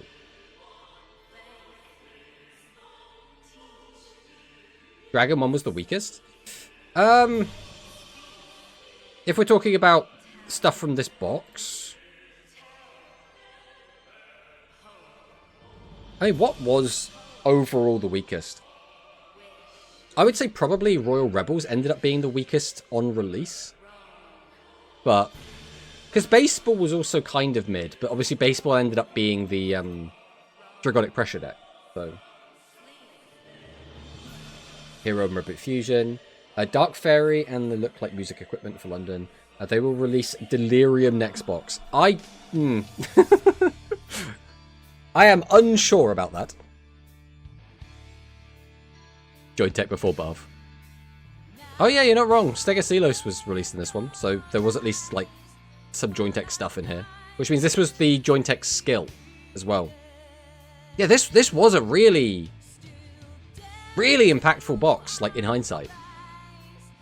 God, we're going to get such a powerful box, aren't we?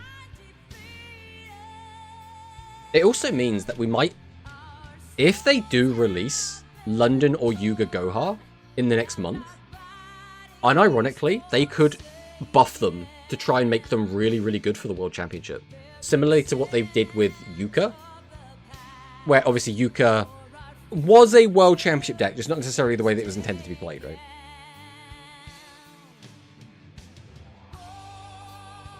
The 2024 equivalent. It would have been the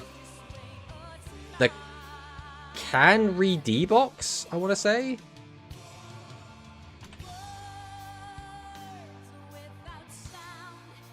I don't think it was you. It was...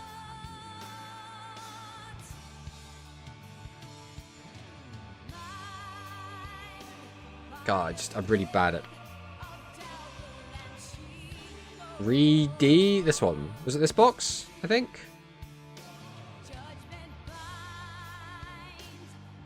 Was it still Collider Mirror? No, this was May. So it was the one after this one. What was the one after this one called? What we can do is I can go over here.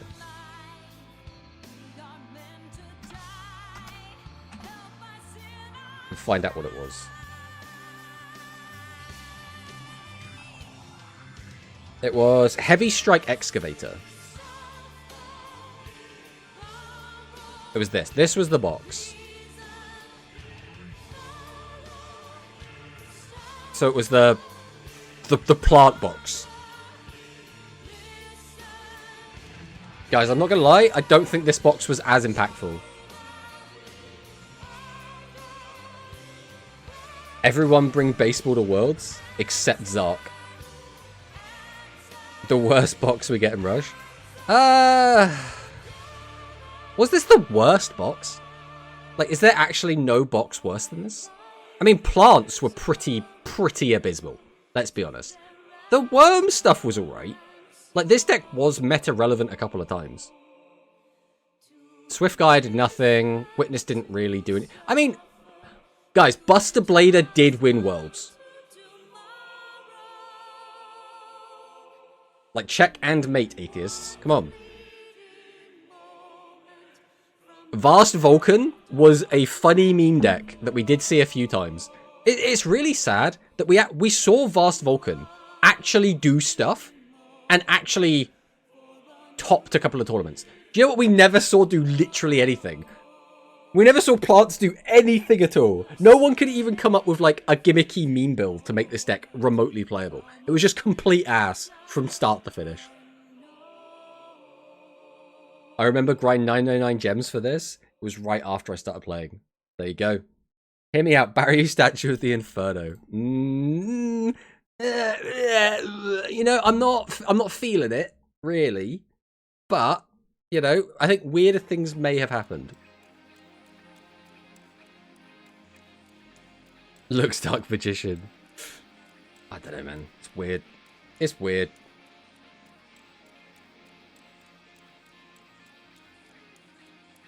But with that in mind, let me hit back over it. I don't think looking at Steel Collider Mirror is going to help. I think there's going to be at least some. I think we're less likely to get a box like this. I think we're more likely to get a box like the other one that we looked at. Realistically, I still really don't know what to hit with these. I think for me, I really like the Gradius hits of Avarice and British to 3. I really like Miracle Fusion to 1. And I would like to see another hit. Hero Descent probably makes sense. I get you could put Argent to 3. Realistically, Argent and Hero Descent, either of them could go to 3. I don't think we need anything put to 2.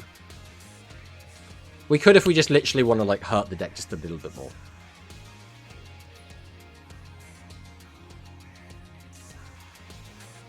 Card Revelation was something. It existed. Barrier Statue first card to release pre-banned. We should. Argent and the Neos through 3. Well, this is in italic because this is just like I don't think they're going to do this. I think we're going to hit one of these cards. I think that in my prediction, Hero is going to get a limit 3 and a limit 1. And I think these are the likely ones to get here. And then for Gradius as well, I think at the very least they're going to get a limit 3. I think they could get a limit 1.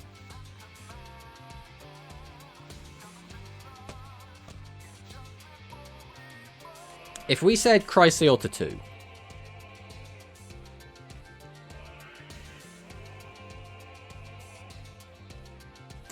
Is Chrysaor... Do we need anything else hit? If Chrysaor goes to 2. We give access to Pale Rider, or White Rider even.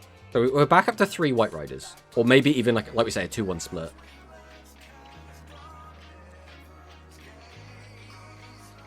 The one issue I have with Chrysaor to 2 is I think some people would just play 0 Probe, and it would still be annoying to sometimes just get sacked by Chrysaor killing you.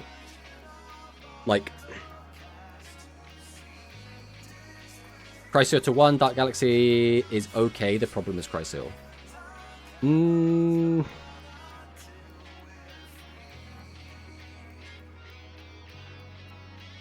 Alright, let's go through this in our mind. If we put Chrysaor to 1, we still have a Chrysaor in the deck, right? There is still a Chrysaor in this deck. It also now means we have freed White Rider. So White Rider can now be played at 3 copies. And we still have both Probe. So we've got 2 Probe. And we've now got 3 White Rider. In exchange for losing 2 copies of Chrysaor and losing Pot of Greed.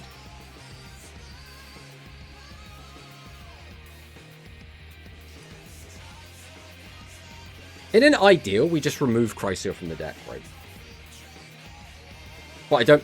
Outside of just, like, straight up banning it, I don't think there's an easy way to come to the conclusion of, okay, we found a way to just remove it from the deck. Does Dark Galaxy need to have access to protection, though? I mean, no. Absolutely does not, but just ban Chrysaor. Unironically, I'm feeling like banning Chrysaor. The issue is that Chrysaor is also fusion material for, like, other monsters. So it's like, if we ban Chrysaor, we're also banning Theogonia, right? Which, like, isn't the end of the world. Like, at the end of the day, no one's going to lose sleep over Theogonia getting banned. But it does remove this as an option. Which kind of sucks as well, because Theogonia is really cool. Like, I still stand by. I think the going into Protostar Theogonia Chrysaor is one of the most fun lines you can do with Dark Galaxy. But it's too good, right? At least the rest of the deck is too good. And the other fusion. Oh, Gigantomachia. I don't think we're going to care too much about Gigantomachia.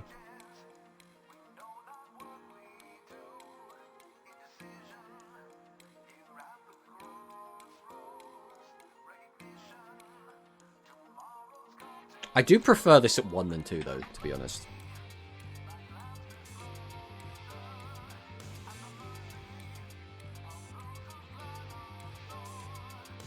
Do I get... I keep going back and forth as whether I prefer this at 1 or 2. At 1, it means we are forcing people to be on a single copy of Chrysaor. That is the benefit. You could only play 1 Chrysaor.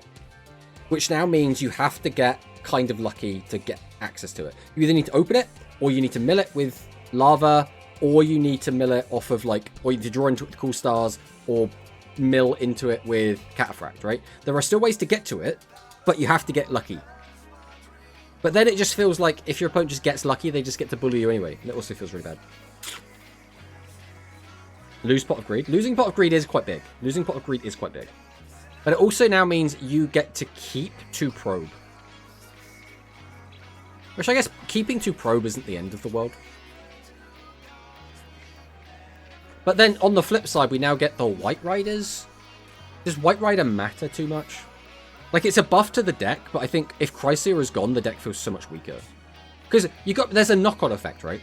If Chrysaor isn't in the deck, that is also less targets to hit with Forbidden.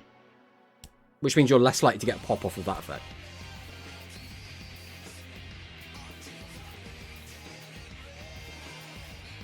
What would be the strongest deck if 0 limits?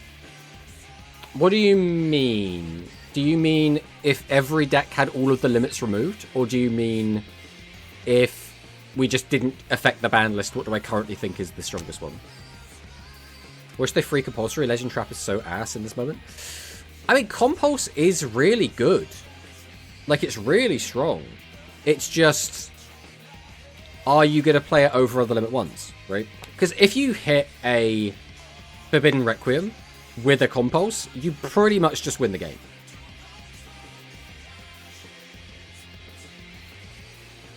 No cards on the ban list at all. Ooh. I mean, Dark Galaxy is in a fantastic spot for a 0 ban list, right? Like, it's actually disgusting.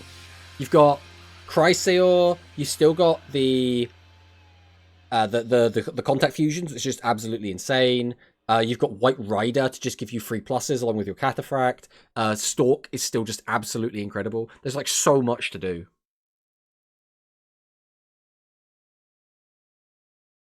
Three Chrysaor, 3 White Rider sounds also strong. I mean, yeah, absolutely. Obviously, if Chrysaor goes down to 1, we'd have to worry about that, right? Even if the skill was unnerfed, I think it wouldn't be weird.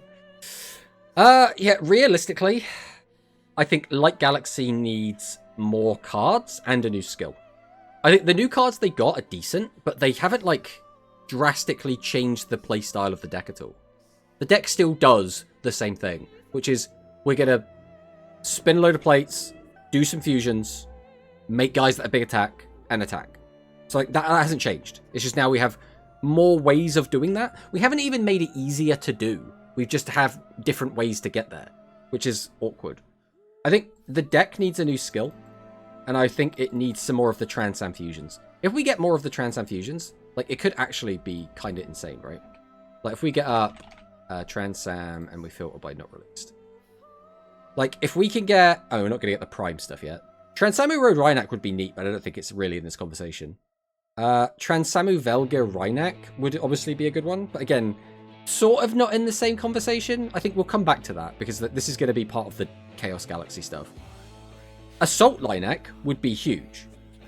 Right? I think Assault Lilac does so much for this deck. So this is Transam Lilac and a non-level 7 Galaxy-type effect monster. If this card's level is 4 or higher, shuffle 2 monsters from your graveyard into the deck, reduce this card's level by 3 until the end of this turn, then if you shuffled Leica to meet the requirement, inflict piercing damage, and piercing battle damage it inflicts to your opponent is doubled.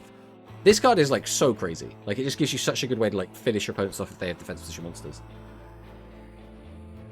Music Princess is probably the best deck again. I wish they free 7's Wonder Fusion. Shady is kinda ass in 7's. Yeah... I kind of get what you're saying, because, like, in an ideal world, we want the worst decks to have access to Star Protector's protection, right? Voidveil Glynac Fusion, bro, what the fuck be going on in Rush? Well, it's because there's also the Chaos Galaxy stuff. Like if we get this up. Guess we'll just look up the word Chaos. We got Chaos Sentinel, which is made using 2 different... You know, you're supposed to use both the different Sentinels to make this. Galactica Chaos Oblivion, made using Galactica Oblivion and Voidveil Requiem. Galactica Oblivion Arc. Light Galaxy skill, reveal a level 4 Light Galaxy monster, send 1 card from your hand and 1 to 2 monsters from your extra deck. Add 1 Transam Nebula Fusion from your deck to your hand and draw 1. I think you don't even need to go like that kind of crazy with it. I think all you really need is the ability to search Fusion, so you only have to play a single copy of Fusion in your deck. You like have infinite searching of it, like recycle from the graveyard and everything. And then have an easy way to get a free Transam Leica, Transam Lilac every single turn. Effectively, you'd be getting like a +2 every turn, and I think that would probably be enough. I don't think you need more than that. And then you could just keep toolboxing, like over and over and over again. Most of the times after 7's combo, I don't have a discard to Shady. I mean, yeah.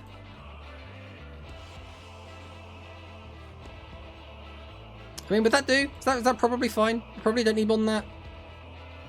I don't hate this. I think this could be better. So let's take a look up here. If we get rid of all of this. So we'll go limit 1. would be Voidveld Chrysaor. Limit 1 would also be Pot of Avarice. Miracle Fusion is the other one. Limit 2, is there anything on Limit 2? We didn't put anything on Limit 2. So Limit 3 would be Lord British. Hero Descent. Hero Descent, I think, is the weakest of all of the things that we talked about here. But I think, in my mind, it makes sense to still give them a Limit 3. On Princess Cosmos the Trickster. I still feel like it's a little bit early for that. In terms of just the way the deck plays. Feels a bit weird in the context of Duel Links. But, like, I wouldn't be, like, opposed to it coming. I just don't think it's likely to come. Like, I don't think it's around the corner, put it that way. Like, we still haven't got Yuga Goha and Yuga Goha's, like, silly little cards yet, right? Like, we still haven't got random ass summon out 2,500 like reptiles.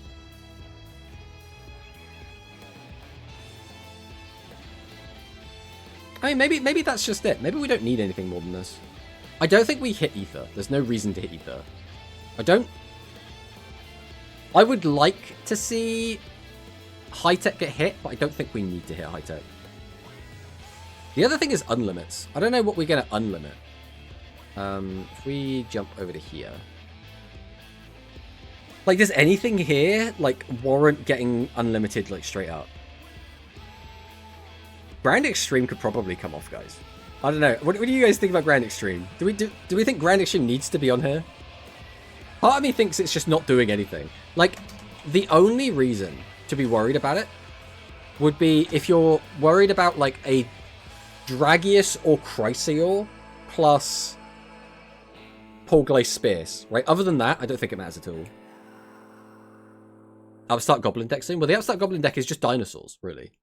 Afternoon just joined. What do we think was the best deck in high rankings by the end of the GR Fest? So, pretty much the 3 best decks: Dark Galaxy, Gradius, and Hero. I think it's a tough call on which one ended up being the most popular. Probably Dwan might have an idea.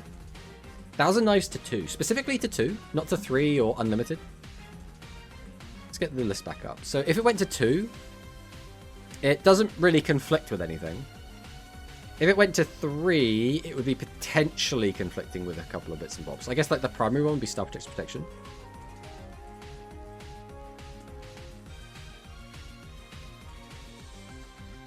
I don't hate it though. Let's just throw it on there. Like, I think originally this could have gone to unlimited easy peasy. With the new cards they've got, maybe it would be a bit too crazy. Would it replace Stop Defense / Curse? Probably not. At least not in the way that you play the deck right now, where you're playing as like an OTK deck. So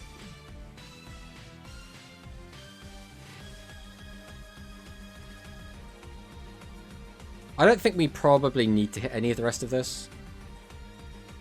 We can never remove Graveyard Grudge because it is too funny that it is here. So we have to leave this on here forever. Call of the Earthbound to 3. I don't think Call of the Earthbound to 3 would do anything. Because who in their right mind is playing this over Star Protector's Protection? So as long as Star Protectors is on 3, I don't think there's a point in removing Call of the Earthbound. Unless you're going to put this to unlimited. And even then, it's like, do you really want like just more traps running around currently? Still pains me that the Yamarula Fusion was limit 3 since release. I mean, I've been saying I want the Yamarula Fusion put down to 2.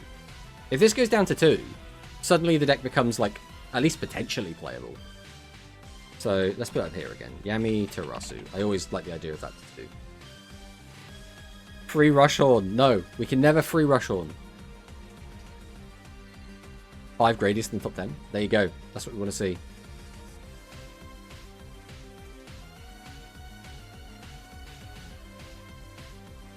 What else on here do we think should come off? I think, realistically, Battle Tested Gaia does not need to be on here anymore. So, Battle-tested Gaia. Get off of the list.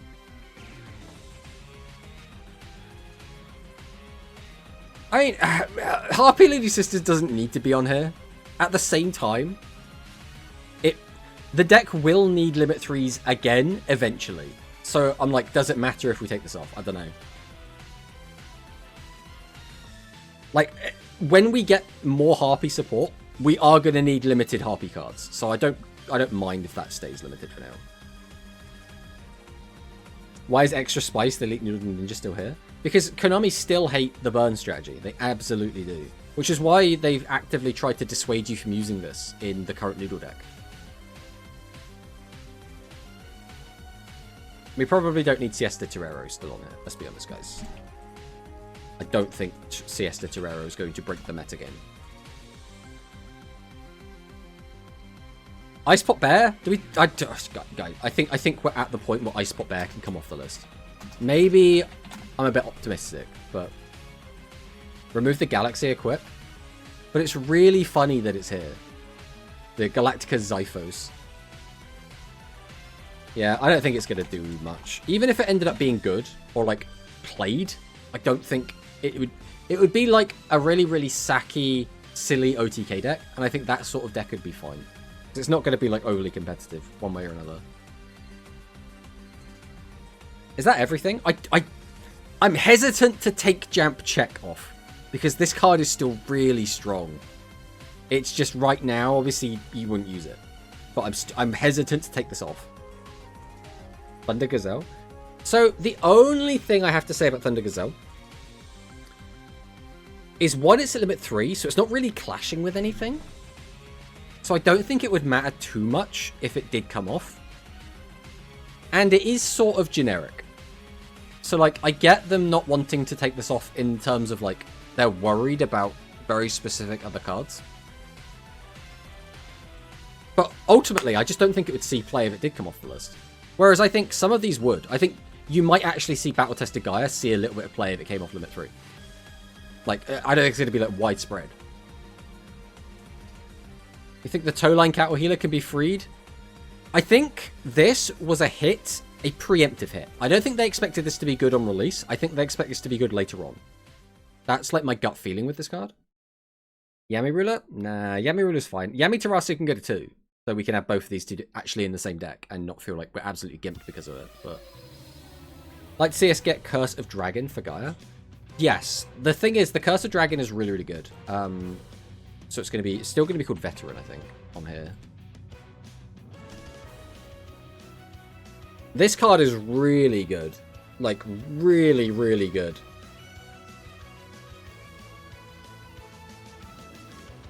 Please, Konami, give me Blaze Fiend Maximum version before they are outmatched. I think we've already gone past that. If I'm, it pains me to say, but I don't think they would be good now without a really good skill. I think this is kind of fine. Like, without just bloating this by just chucking loads of extra stuff on it, I think I quite like this as a list. King's Majesty to Unlimited and add more from level up rewards. I mean, they're good. Like, increasing the level cap would be nice. Like, I got nothing against that.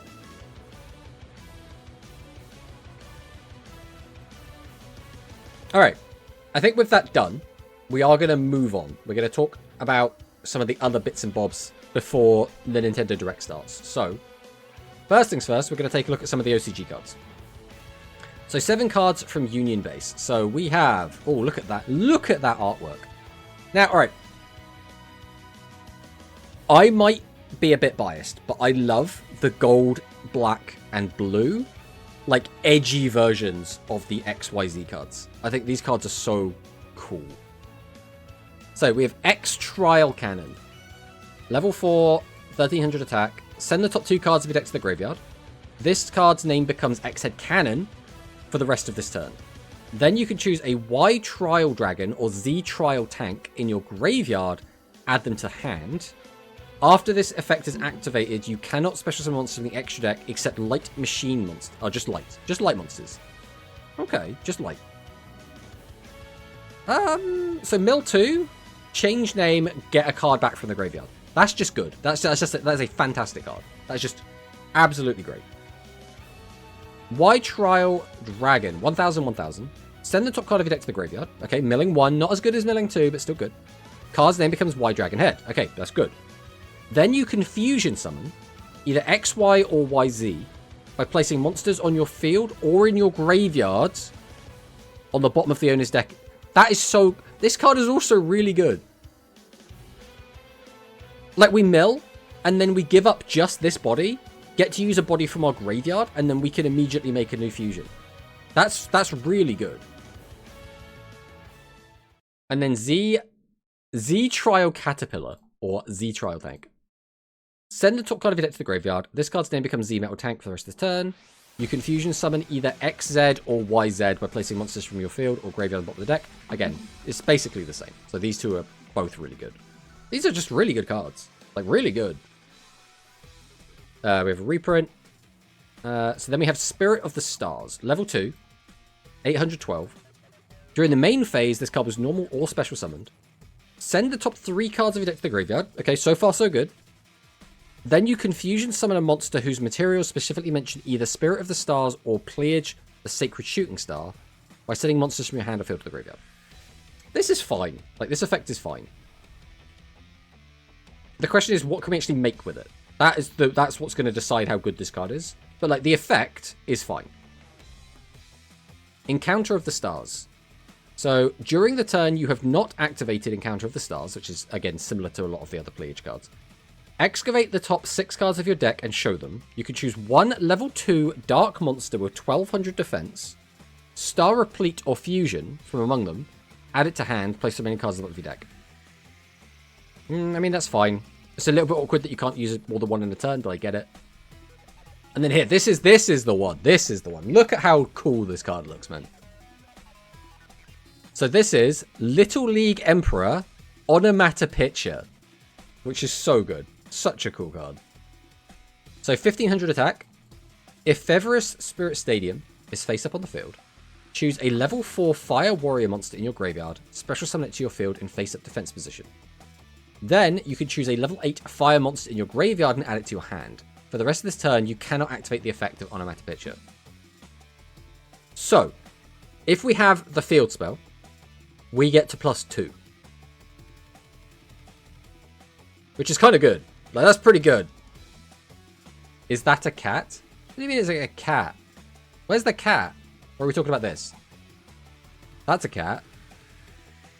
And that's a cat. But overall, these seem pretty good. None of these, like, strike me as being, like, an actual bad card. Then we have the player returning alive. So we have a spell card. Obviously, this is the warrior returning alive. So during a turn you have not activated the player returning alive, send one warrior monster or one field spell from your hand to the graveyard. So this is a really nice little extra line here, because that means if we have extra field spells, we don't just have them rotting in our hand. We can actually do something with them. Send the top 3 cards of your deck to the graveyard. Okay, that's good. Then choose one card among them and add it to the hand. Okay. So we're -1ing. Then, if the warrior returning alive is in your graveyard, you can choose one level 4 or 8 warrior monster in your graveyard and add to the hand. So we only break even if we already have the warrior returning alive in the graveyard. I don't like this. I would like this if this had a line of text on it saying that this card counted as the warrior returning alive while in the graveyard. I think that would make this card a lot better. Without that, this, a lot of the time, is just going to feel like a -1, and I'm not the biggest fan of that. Then we have our new promo legend card, the Command Knight. I really like Command Knight. Command Knight used to be one of my favorite cards. So I used to play a warrior deck at my locals. And this was like, you know, back when it was like Marauding Captain Command Knight. So I have quite a lot of fondness for this card. I don't know how exactly it's going to work. I assume it's just going to be very similar. I have a continuous effect to boost attack and make it so that you can't attack it, I assume. 2 times 3 cards that have the field spell name, plus cards that recover the field spell. So these are the other cards that we've already looked at. I wanted to have these on hand in case I wanted to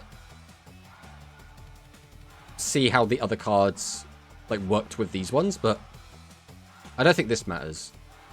The new baseball stuff, I don't think matters too much. So this is treated as Feverish Spirit Stadium on in the graveyard. Again, that doesn't... That's fine. But it's only while it's in the graveyard, which is a little bit awkward.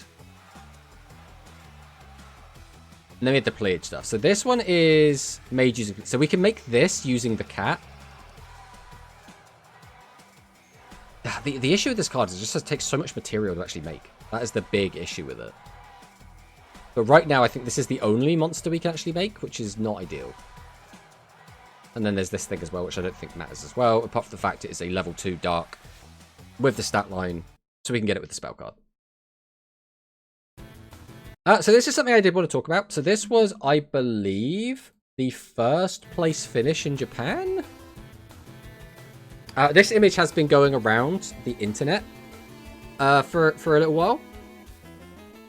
And this is just, this is 700 games played. This is just 700 games played, which is kind of wild. 700 games played over 3 days is kind of bonkers. And also, like, we still have a positive win rate, but it's only 56%. Which doesn't seem like a great win percent, and just sort of feels like we managed to brute force by just playing lots of games. I don't know, man. It's weird. It's a weird one. What Dark Galaxy does to a man. Exactly. I feel like this isn't alright. I feel like we shouldn't be encouraging this sort of behavior. 700 games is nuts. Like, how are you living? I think it's the sort of thing where they just, like, take the weekend off and just grind. They prepare for it ahead of time. They just grind.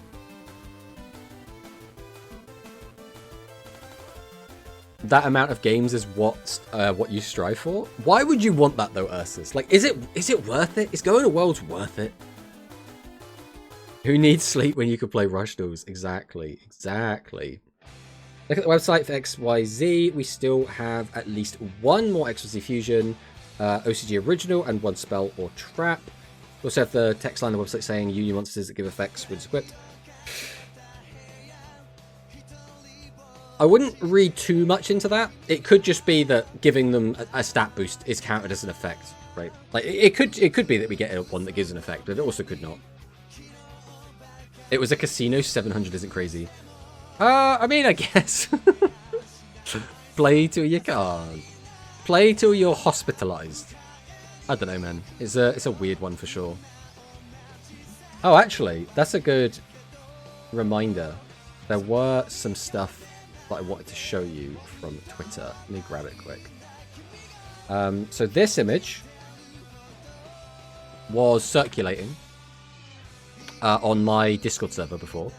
So we discussed it with our overseas team members, and we made this prediction. So this is basically the BANLIST prediction. This is what, you know, he was... Oh, we do this. Open a new tab. That'll make this good. There we go. Perfect. So this was their prediction.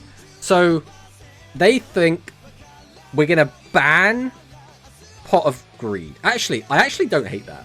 If I also put to 1 Forbidden Requiem, right? That forces people off of Chrysaor. Just saying. That would be really funny if that actually did come true. But, so ban Pot of Greed. Limit 1 Forbidden Requiem and Miracle Fusion.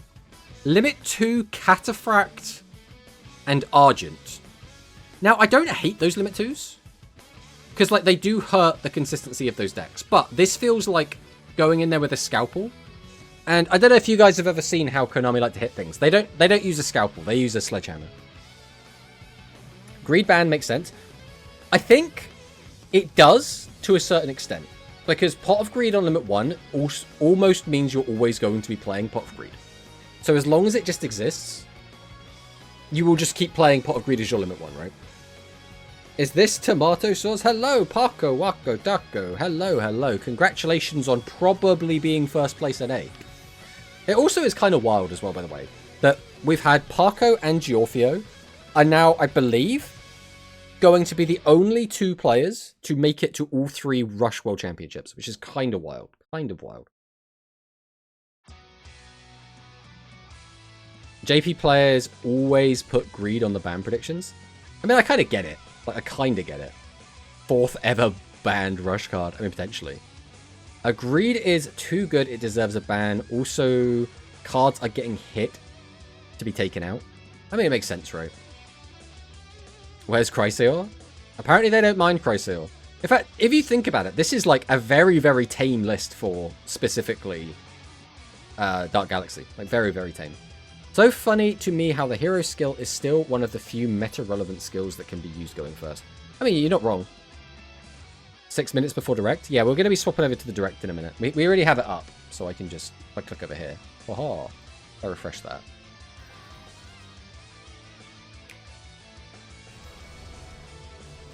That's just vibing for now. We'll just leave that there. Limit 3s. British and multiple together that is a wild limit 3 in my opinion. Would this not like probably kill Gradius if we hit both of those to limit 3? All three like this is the last Rush Worlds. What does Tomato know? Well, it's all 3 so far. Means nothing to you. I wonder if we'll get new strong legend spells soon. Potentially. They are Dark Galaxy players. So this, to me, this is a limit 1 to hero, a limit 2 to hero, and a limit 3 to hero. This is a limit 1 to Dark Galaxy, a limit 2 to Dark Galaxy, and then nothing else. And then it's 2 limit 3s to Gradius, which I personally think this is a little bit too heavy-handed to Gradius.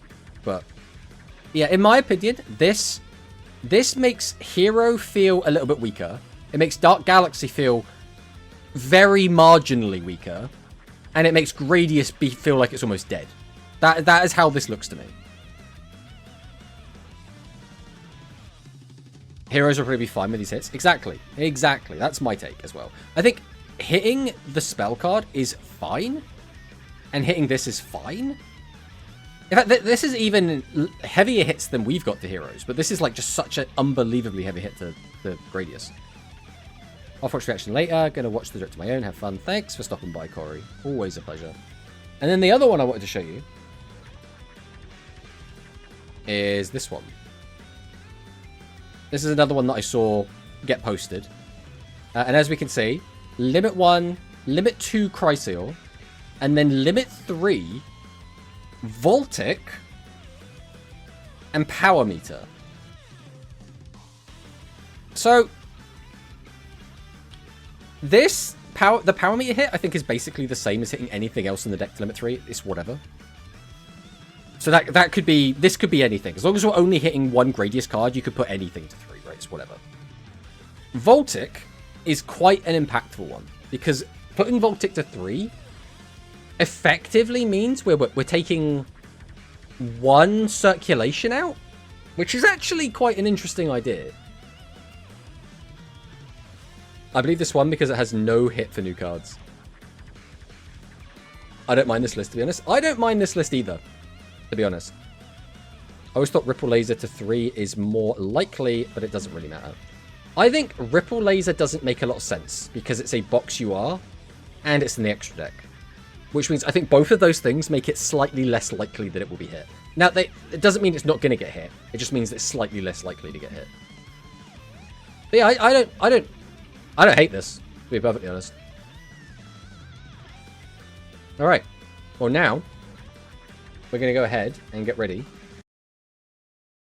for Nintendo. We might turn this up a smidge. I think that's probably... That looks like an okay volume. You'll have to let me know if that's too loud, too quiet.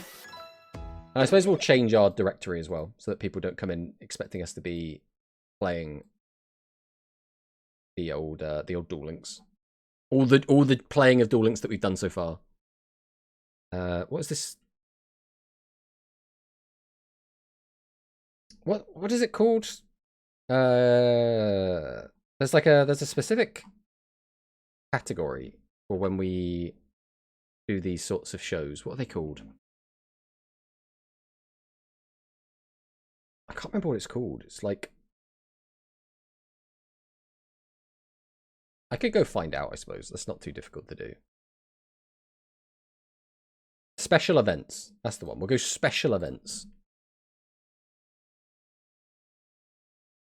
Aha. Just chatting. I mean, we could do just chatting as well. I will complain if I don't see Fire Emblem. I'm sure we will get some sort of Fire Emblem. Like, I would be shocked if we didn't. I would be actually just shocked if we didn't. Peggy 18. Oh, there we go.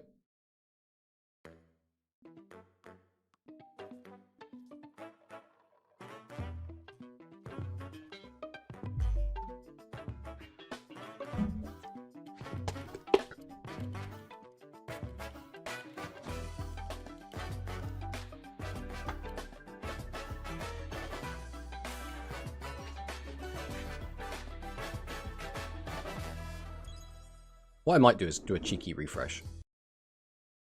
Just to try and get it up to... Okay. Hopefully that's put us up to present, live. Here's a game that's coming to Nintendo Switch. Please look at this. There were some leaks as well, but who even knows if any of the leaks are actually going to be... My name is Lowell Miss Reeds, and I'm known oh, this for is my the reading musical one, aloud right? skills and more. Is it just me, or does that character look like a I'm here Reddit today to help show thing, you like the Rhythm Reddit Paradise avatar? Groove game. Metaphor? I mean, Metaphor would be cool, but obviously I've already played Metaphor, so I don't care about Metaphor coming to Rhythm Heaven. I mean, it could be. I don't know the specific names of these, but I've seen the icon before, like the mascot. Rhythm Paradise Groove. Rhythm Paradise Groove.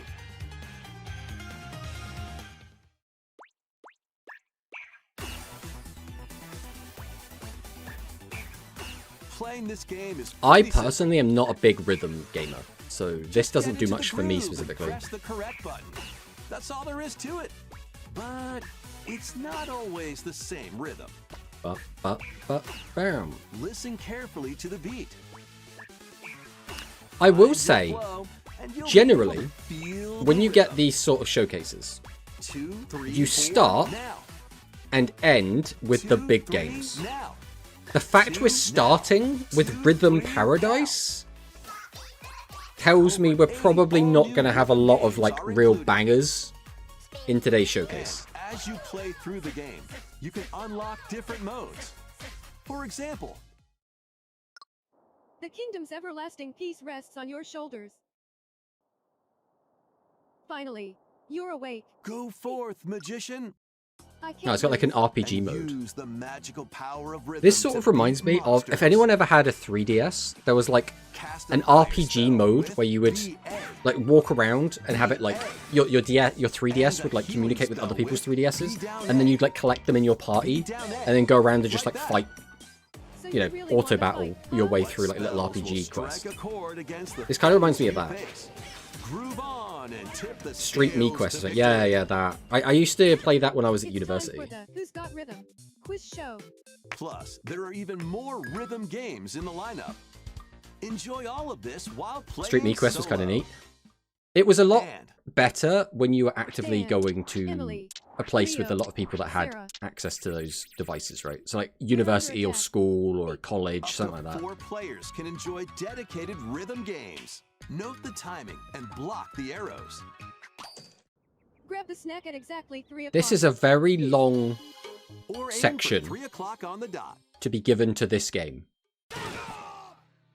Emily got the I don't know about you guys. I'm kind of looking forward to like, you There know, are over maybe 30 some Mario cooperative and stuff, competitive maybe games some to play. Zelda, maybe some Fire Emblem, maybe they'll announce like a new Xenoblade, right? Wouldn't that be sick? Rhythm Paradise Groove You know, hits that Nintendo sort of Switch stuff. I don't July really 2nd. care about Rhythm Paradise. I don't know about you guys. Available now on Nintendo eShop. ご覧いただいたリズム天国ミラクルスターズは任天堂スイッチのタイトルですが We're still talking about Rhythm Paradise Groove. プレイいただけます。発売までもうしばらく Comfy farming only? I like comfy farming games. My only issue is I really liked the old not Stardew Valley. I like Stardew Valley. What was the farming game that used to be the big Nintendo property? Harvest Moon? I really like the old Harvest Moon games, but Master the way of the I didn't really like the more modern ones. Let's see your best then, eh? Onimusha, Way of the Sword. Onimusha. A new entry in the Sword Play Action series is slashing onto Nintendo Switch. Xenosaga can work? Yeah, we can have a Xenosaga. I'll allow it. Kyoto has been overrun by monsters known as Genma. Only one Switch, one game. Now, Miyamoto Musashi must prove Onyo. himself beyond measure. Miyamoto Musashi must prove himself. Parry. Deflect. And the powerful counterattack Isen. Master these techniques to strike down the enemies in your path. I mean, Oni armaments are also this game at your looks disposal to turn decent. the tides of battle. like, I always do love the You kind of can like even use Souls-likey Joy-Con 2 motion action controls games. to I like intuitively slay RPG Genma. elements As though, and I don't fates think this game looks intertwine, like it's going to have any will you RPG cut elements. It's down going to be very those much that like stand in your way? action and story. Onimusha, Way of the Sword launches on That guy from Nintendo Baki. Switch 2, I've never actually September watched a 25th. Red Baki. Pre-orders begin later today on Nintendo eShop. Your unwritten epic begins. What is this? Dragon's Dogma 2 Oh, it's Dragon's Dogma Dark 2, Arisen okay. is heading to Nintendo Switch 2. You are the Arisen, a hero burdened with the fate of slaying the dragon who has taken your heart. In this expanded version of Dragon's Dogma 2, explore Dragon's the Dogma's new cool. land of Norgan, seek out spoils, then appraise them to reveal new weapons, armor, or skills. With these arms at the ready, take down powerful monsters in this single-player action RPG adventure. From a fighter specializing in close-range combat to a mage skilled in spell casting. Choose the vocation that fits your playstyle. Plus, you can lead up to 3 pawns, custom companions. It was always the act on their pawns that I own always felt a when bit weird taking with on in this. massive monsters. I guess You pawns can aren't the end of climb the them world. to strike their weak points. Fighting Dragon's alongside your Dogma pawns Balls. is key to victory. Dragon Dogma Ball Z. In a world between dark and light, embark on an adventure and tell a tale all your own. What fate awaits the Arisen and their pawns? Dragon's Dogma 2 Dark Arisen launches October on Nintendo 9th. Switch 2, Whoa. October 9th. Isn't that right before GTA comes out? Otherworldly endeavors await in these games. Send in the pawns of sacrificial lands. Earth has been driven No, to the we brink gotta- of we gotta protect the annihilation by pawns. mysterious life forms called the Natiba. Now, What is join this? Is this Eve Stellar on her Blade? mission to save Yeah, this is Stellar humanity and reclaim the planet. Engage in high-speed combat that focuses on timing. Then find your opening and strike. I don't know if this game looks like it would be fun, you know. Deploy them to fit the Like, obviously this is the haha funny look at her butt game. Can you save humanity But like, and as an beat actual Earth game, for I don't know if this humankind? looks good. Stellar Blade launches on Nintendo Switch 2 this It looks like year. it's trying really hard to be a platinum game. Blast off in the 2-player co-op adventure Orbitals. Protect your home in an expedition across the galaxy. There are many interstellar areas to explore. This game is a really Melt weird ice aesthetic. to make a path. Activate devices in time with the beat. Actually, I know nothing about Stellar Blade. Escape from incoming enemies. I mean, and more. maybe you could play it The completely dangers blind and ahead see if you actually in your like it voyage without through any the stars. preconceptions 2 going in. players can also Could be an work interesting together thing. locally or online using GameShare.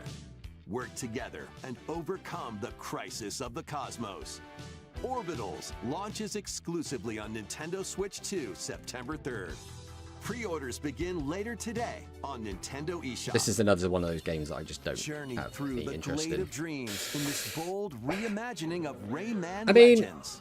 When a I like shadowy Rayman. villain starts spreading corruption, it's up to Rayman But I haven't and played his Rayman since I was a friends kid, leap, so I don't know if I actually still and like punch Rayman. their way through charming and colorful worlds. What's with Nintendo constantly Ride showing Orbital dragons trailer? They probably across just realms. think it's really cool. Dive into 4 new musical stages and enjoy more added content. Up to 4 players can go out on a limb in local co-op. The idea of Also playing play a revamped a version of side-scrolling Kung Fu platformer using in game co-op share has just locally never or been online. something that's Rayman really Legends interested me. Retold launches on Nintendo Rayman Legends was Switch so good. 2, I had a October friend 1st. that played it while I was at uni, and I went round and watched him play It's it for a bit. great day for And a he seemed to really big enjoy it. walk. But I think the last Rayman game Get I played was like lost with Rayman 2 on the friends in PlayStation this 1. online co-op walking and talking I knew Rayman as a adventure. kid, forgot the game Set well. off through a Yeah, I mean, peaceful Rayman's it's a golden oldie. It had a world with 3D game as challenges, well on the puzzles, N64. and lots of things I to think it was on the discover. N64. I don't remember actually what it was Enjoy on, the but it sights had and like a sounds as you work like together a to find your three-dimensional way game around. rather than like the PlayStation 1 games, Use which were, all sorts of tools you know, to stay 2D in touch. side-scrolling. And figure out new methods of communicating if you're in a pickle. Well, this looks like a friend slot game. They might even be a little unconventional. And if you're not quite up to adventuring, I mean, you I can like a always good friend just slot game. relax with your pals. Get some friends, Enjoy the vibe, sunset, be in a, dance like the a nice night little away, sandbox. or steal something from a friend and kick it into the ocean. You know, the usual stuff. You can also use mouse controls or hang out with friends using cross-platform play. Are those supposed to be ducks? After all, I don't think they're really spending supposed to be quality anything. time together I think they're just is meant to the be best part friend of slot a models. Big walk. Strolling onto Nintendo Switch 2, August 4th. Season the seas. Okay, I like the pixel art. What are we looking at here? That's Sanji from One Piece. Build your very own floating restaurant with the Straw Hat crew. Cook up recipes with Do we Sanji. need like Cooking Mama meets Plate The Up menu. in One Piece? Is that something we It's to your needed? liking. Then serve your customers. I want Alien as you Isolation run the port that restaurant. uses the Switch microphone when you're By hiding. searching for and collecting ingredients, you'll expand your menu offerings. Use devil fruit abilities to prepare piping hot steaks. This is weird. or this is whip just up weird. tongue-tingling tauntaun noodles. You can make all sorts of Is that a delicious Kairosoft game? dishes. I mean, I couldn't tell you. Spend in-game money to change up the restaurant's interior. Someone somewhere and thought this was a expand it to good game attract idea. even more I don't think this customers. is like the worst thing in the world. But like, Over if someone's like, 400 "Oh, are you going to play the new characters One of the Piece One game?" Piece and then they series go, will appear. "Yeah, the cooking one." Mouse controls are also I think a lot of people would supported probably be very on Nintendo disappointed by Switch that. too. Get ready for a feast of epic proportions in One Piece Grand Gourmet. Sailing Yes, onto Kairosoft. Nintendo Switch 2 and Nintendo Switch October 23rd. Yo, it's Pokopia! Woo! I assume this is going to be an update.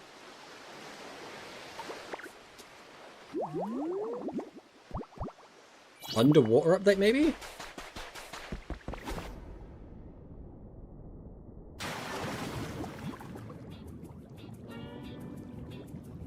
Keep adventuring in Pokemon Pokopia, even beneath the sea. Are they going to put more Explore the Pokemon world on in? the So I think the game ocean has floor with a 300 free Pokemon. update.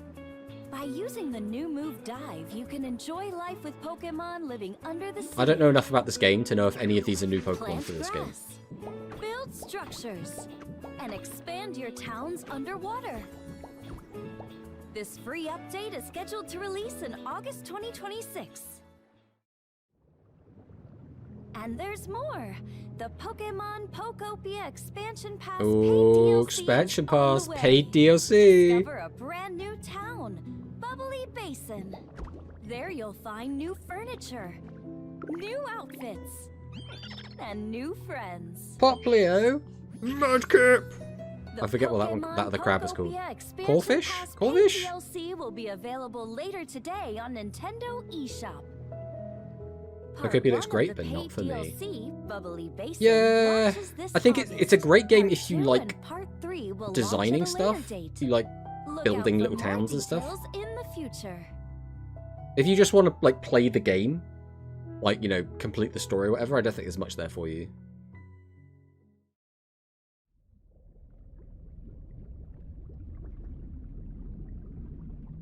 Manaphy? Yes, Manaphy. Okay. Neat. 無料アップデートと有料のダウンロードコンテンツによって新たな世界が広がるココアポケモンをお楽しみに。続いてはこちらをご覧ください。 Tatsugiri was there. I don't know if Tatsugiri's in the game at the moment. I don't know if I should recognize this map. Empire, a prosperous land ruled by the gods. The capital, Daxian, plays host to the heroic games. Oh, this is Winner Fire just Emblem, right? granted one wish. Powerful fighters from across the land have gathered to participate.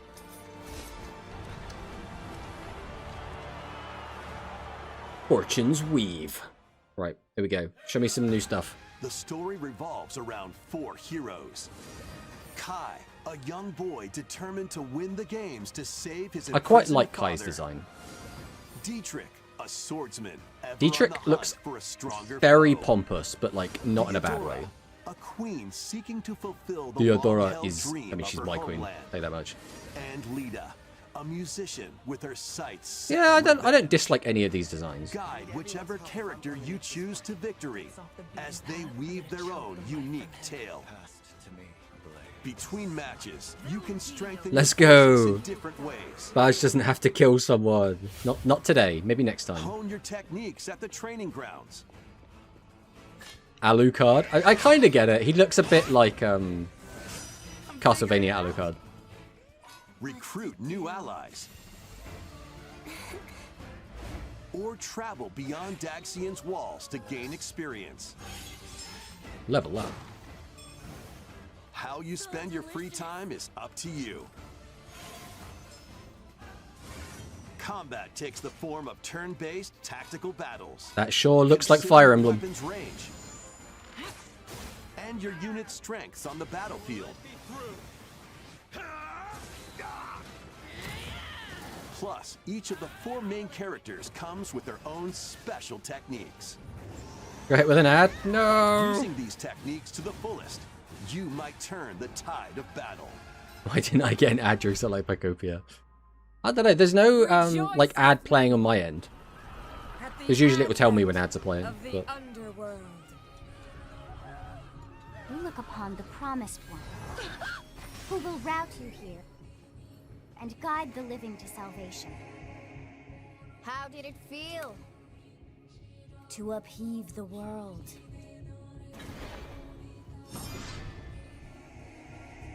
Begone from us, the darkest dark. Okay, well, that look cool. We have a date. September. Notice how they put the date in the correct order. Just saying. None of you Americans getting around the wrong way. Are they going to add the female that everyone simps for? I mean, and I think both of the females that they showed were very simpable. Welcome to the next level of ninja battles. Wrong order. Everyone else on the entire planet does it one way, and America's like, no, I want to do it the other way. The first It's part like, of it's so Ninja dumb, man. Two There's no is reason sneaking to have it that onto way. Nintendo Literally no Switch reason at 2. all. Is it a Switch 2 exclusive? I don't think it's specifically said. Accidentally breaking a forbidden seal, you're stranded on an uncharted planet. Uncharted? The dangers lurking This doesn't look here like to an Uncharted safely game. return to Earth in this open world action adventure. Use Ninja Gum to Do it freely year, month, traverse day. this vast world I mean, I and would search accept for that clues to get back as home. a potential alternative. Anything is better than month, day, year. That just makes no sense whatsoever. Defeat enemies I don't mind if we go with big, weapons middle, crafted small, or from small, Ninja middle, Gum. big. Either is fine with me. You can even summon buddies with Gum Ninjutsu to unleash powerful attacks. Additionally, This up to is 4 so ninja weird, can by the team way. up in local or This is online just multiplayer strange. to chew through tough battles. The first part of Ninja 2, The Uncharted Planet, launches exclusively on Nintendo Switch 2 next spring. The DK Challenge DK! rolls in. Now, what is DK Coming Challenge? to Nintendo Switch Online on Nintendo Switch 2, the limited time DK Challenge event. Is this like Take a on bunch of classic challenges DK across games? Many Donkey Kong games available with Nintendo Classics. By completing them, you can earn and enjoy collectible digital challenge cards. And if you have So it's like Donkey Kong achievement hunting. Bonanza, you can attempt even more challenges. So they're putting in like an achievement mode to do Try out ones geared for beginners. like dynamic achievements. Or I mean, that's take pretty on cool. developer I don't challenges hate for that. Something with a bit more punch.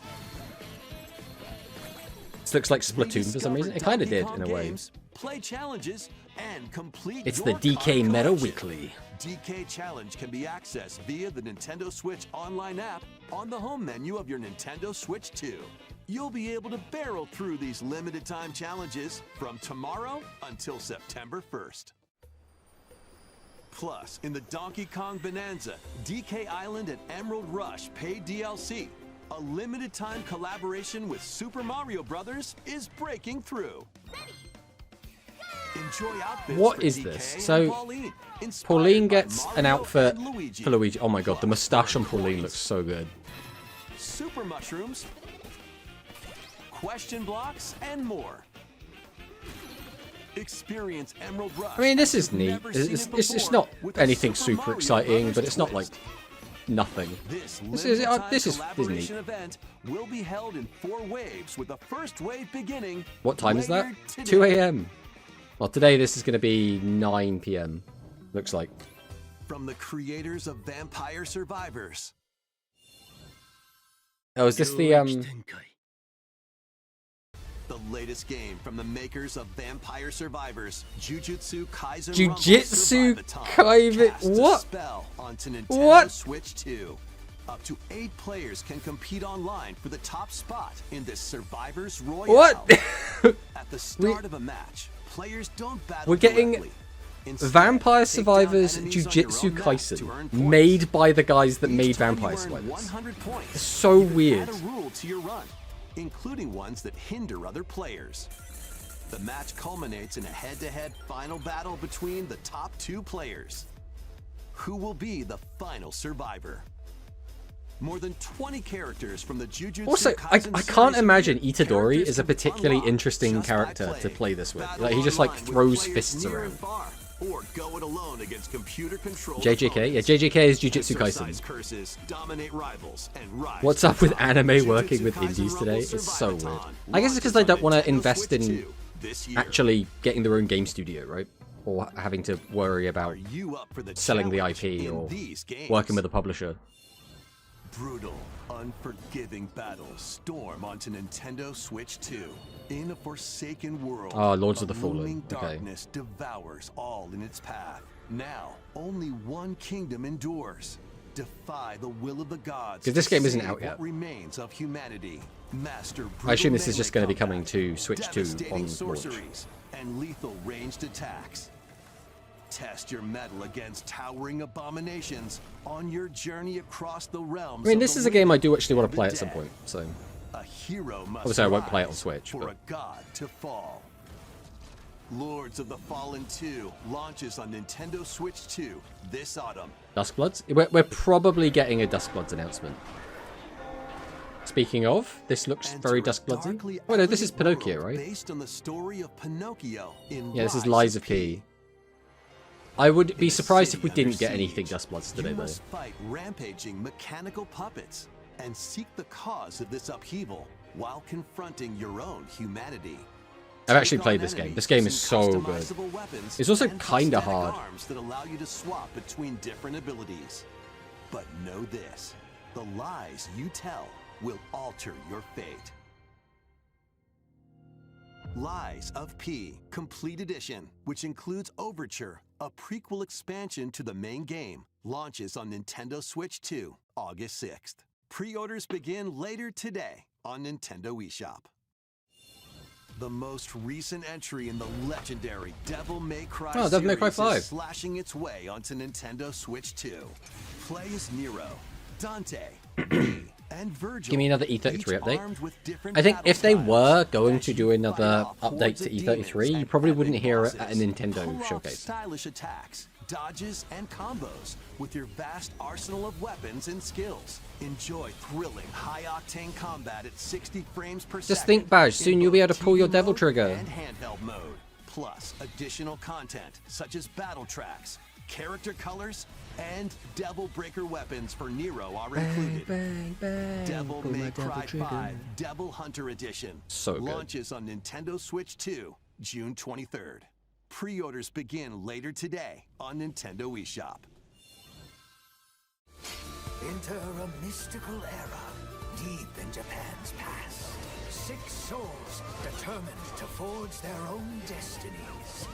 I mean, this looks weird. They still have some unfinished business in this world. I shall make him pay.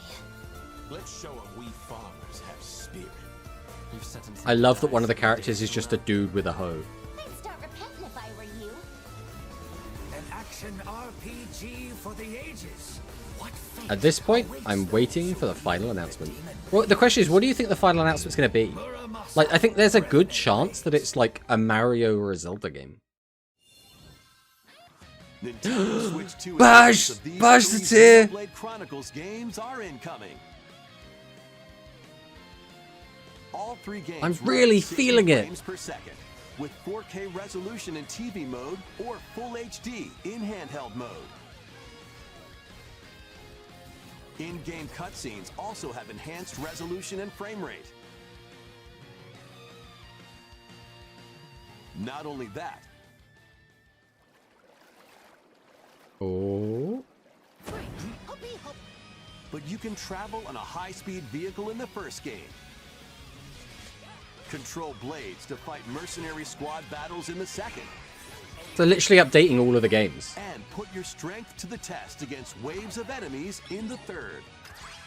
So all 3 are getting some sort of unique There's also update. a variety of other content added to each of the 3 games. More details will be revealed at a later date. That's The pretty digital cool. version of That's Xenoblade pretty Chronicles cool. Definitive Edition, Nintendo Switch 2 Edition, and the Upgrade Pack will be available later today. Later today, Bash. Launches on Later July today. 30th. Is this new shit? Yeah, it's new stuff. The Nintendo Switch New stuff 2 for all 3 editions games. of Xenoblade Chronicles 2 and Xenoblade Chronicles 3 will be available on the dates shown on screen. ゼノブレイド3タイトルに I'm at work. スイッチ2エディションが登場します。 Well, it looks like only the first game's update is out today. The other 2 are coming at a later ので date. ぜひご期待ください。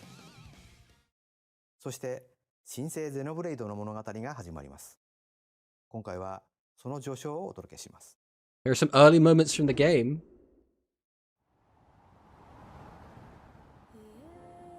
アニマは世界の源であった。水も火も風も世界を構成するそのすべてが大地を流れるアニマが形を変えたものだった。そして戦いを決するのはいつもアニマとその力を自在に振るう騎士だった。この剣の名に恥じぬよう精進します。ここがリューコス。その石はアニマ小石。騎士の力を増幅させるだけでなく、そのものの行動や思いも刻みます。これからのあなたの学院生活のすべてがその石と共にあると思ってください。今日の訓練は実戦を想定してのものだ。Wait, this is new? Yeah, this is new. 力の使い方なんとなく分かった気がする。騎士って人殺しの職業で奪われた側はどう思うんだろうな。真実見つけてみない？信仰を失った人の魂をドラゴンの炎で浄化することで罪が賄われる。田舎貴族の限界を教えてあげる。 You backwater noble. 小石なしで騎士の力。生と死すべてはアニマと共にある。 Some of the character designs look so good. さあ始まるわよ。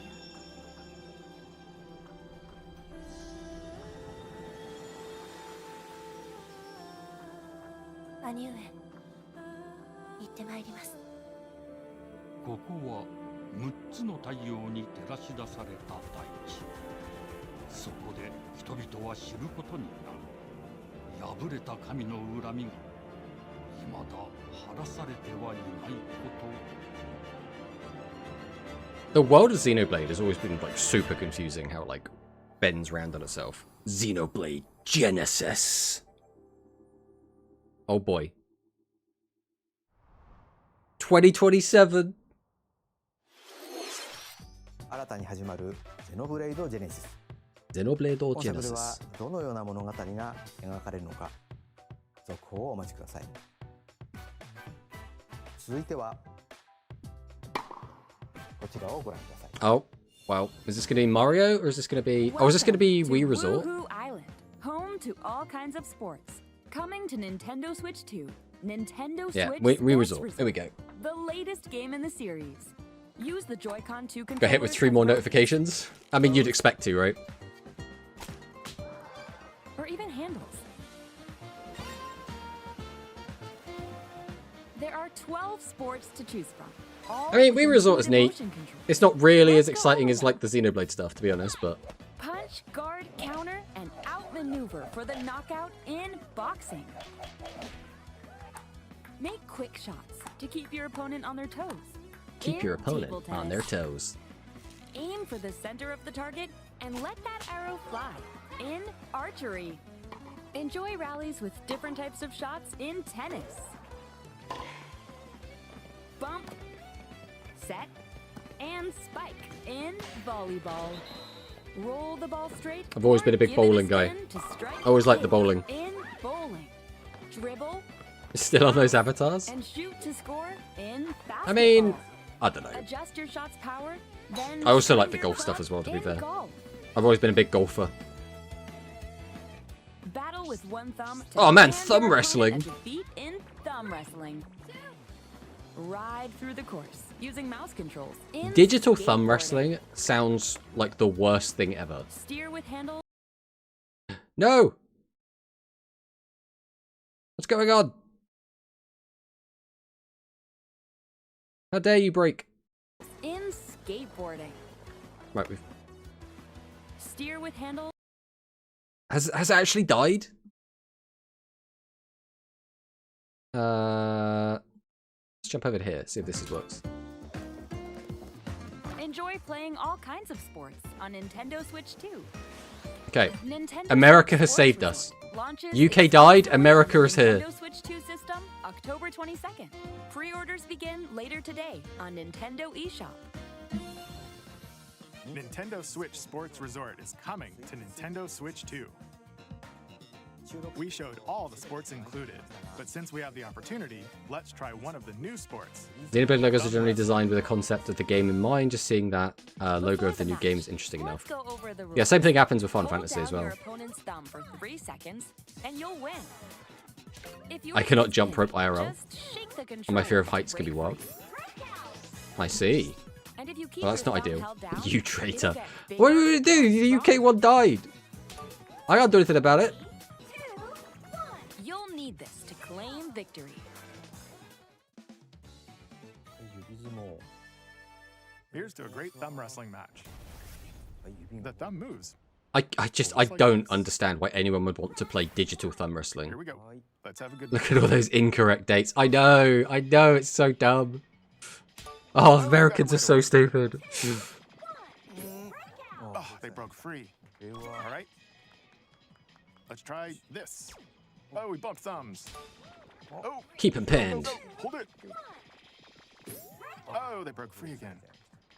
You have to keep them pinned. Like, how does this work, right? Like, you have to shake it, and then if you shake it, then you can keep them under your thumb? I don't understand, mate. I do not understand how this works whatsoever. Okay. Thumb started to sparkle, and the nail got bigger. This just doesn't look fun. Hold on a second. That's not how it's supposed to go. It's okay. Everything is fine. My thumb returned to normal. Ooh, it's sparkling again. Now let's try. Oh, I got deflected. Ah, wait a minute. We're spending so much time watching digital thumb wrestling. I just can't help but feel like this is not Please wait a an little important longer for game. Nintendo Switch Sports Resort. Why don't both players just never attack? Are they forced to? Yeah, just always sit there with your thumb up and just be like, yep, you can't beat me. Ruled by dragons. That salary man is having a whale of a time though. It's RuneScape, guys. RuneScape Dragon Wilds. Unironically, I think this game is really cool. And I do know one of the people that works on this game. So I am a little bit biased towards it. Uncover lost secrets on your journey to face the Dragon Queen. In this survival crafting adventure, delve into the mysteries of Ashenfall, amongst the ruins of fallen civilizations. On your expedition, harness the land's transformative magic to gather resources, craft gear. I prefer dragons over sports. In general, I'm quite similar. Step into battle, forge weapons, sharpen your skills, and face the danger. But what about when you combine dragons and sports in the baseball deck? Unveil lost Just saying. secrets and challenge dragons in RuneScape Dragon Wilds, launching on Nintendo Switch 2 September 15th. A lot of stuff coming out September.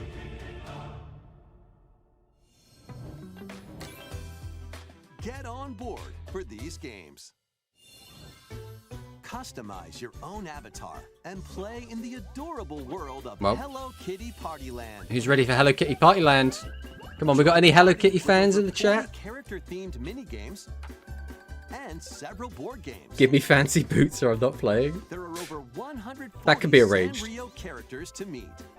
We're the November games. You can choose Who even needs November? November's not even a real month. collect stickers. You gotta get all the games out before GTA comes out. I mean, unironically, kind of. I mean, this is coming out like right on GTA, October 29th. October 29th. Imagine. Oh, here we go. Is it just me, or did his hand just like pop in then? It was like low res and it went to high res. Adventure across the Lilat system with Fox McCloud and his crew. A battle for the fate of the galaxy begins. Hello Kitty, finally they showed a good game. Nintendo Switch 2. We gotta let Hikari know. A free demo that includes a tutorial, and one of the game's opening stages will be available later today on Nintendo eShop. Free demo, guys. You guys want the free demo of the new Star Fox? Unironically, kind of cool. Resonates within the crystals.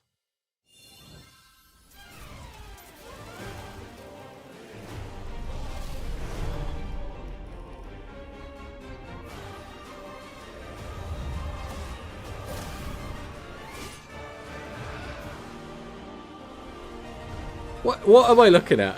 This looks very Final Fantasy. Get ready for the first Final Fantasy game in HD 2D, Final Fantasy Resonance. Okay. What is it? This is Lapis, a vast world that has prospered through the power of crystals. But after the invasion of the Veritas, this once thriving world lies on the brink of annihilation. The UI looks awful. Now Rain, a knight of Grandshelt, must journey across the realm with his companions to stop the Oh, this looks so good in the open world. In thrilling turn-based battles, call upon visions, iconic Final Fantasy heroes from other worlds. That's to very take down pandery. monsters. Can you uncover the truth behind the Veritas and the secrets the crystals hold? Final Fantasy Resonance launches on the Nintendo. I mean, that looks okay. I'm not going to sit here and say that looks amazing. But, like, it looks okay. A weird, whimsical world is waiting. Is that a tomato? Returns in a new 3D puzzle exploration adventure. What do giant Look at all the tomatoes! robot frogs and an all-powerful potato have in common? Nothing. Other than a shadowy conspiracy, of course. Meet a cavalcade of curious characters, each with their own problems and puzzles to solve. But beneath this seemingly happy world lies a sinister plot to squeeze the locals for all they're worth. Time to join the Return of Final Fantasy Brave Exvius? God, I hope not. abilities. Help solve the people's problems in surprising and downright oddball ways. Hello, Jose, by the way. Baffled Welcome. by these affable denizens? Embrace these strange encounters. Look at all the tomatoes. It's like they knew that I would be watching this. They just put all the tomatoes in. Definitely just not because tomatoes are very common fruit. Explore in full 3D as you discover the secrets of this vivid, colorful world. Get ready to wander, solve, and gossip in Piku Niku 2, launching on Nintendo Switch 2 next year. Prepare for Is this Dragon Quest? all new It's Dragon Quest Monsters! monster-filled adventure.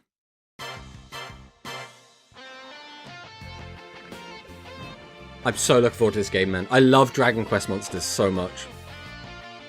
Two girls find themselves lost in the kingdom of Witherwood.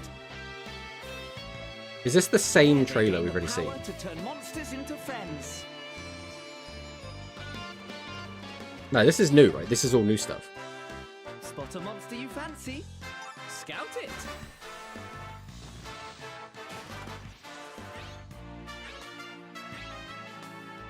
Win it over and it'll fight by your side. Crazy the final announcement is Smash 6. And that's I mean, yeah, that would be pretty good. Did you do motion capture for this? Yes. Now, you finally know my secret that I've been keeping all this time. Now, take on the most fearsome of foes with a team that's uniquely your own.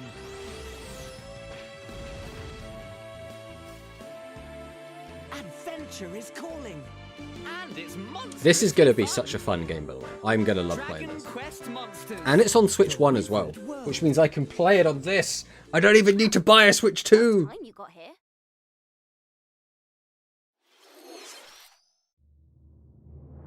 Dust Bloods.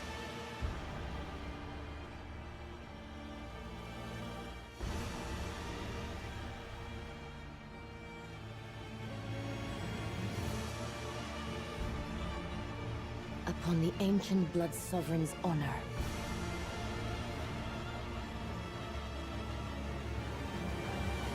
If this is coming to Switch 1, that would make me very happy. Vying for blood. Is this SMT in disguise? No. I'm sorry, but it's just not. Here.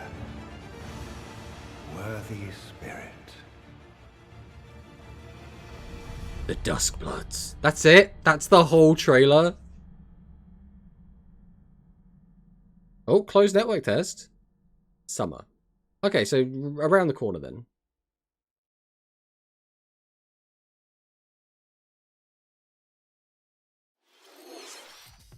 How was that? Next, we have more news about an upcoming treasure hunting game. Treasure hunting game?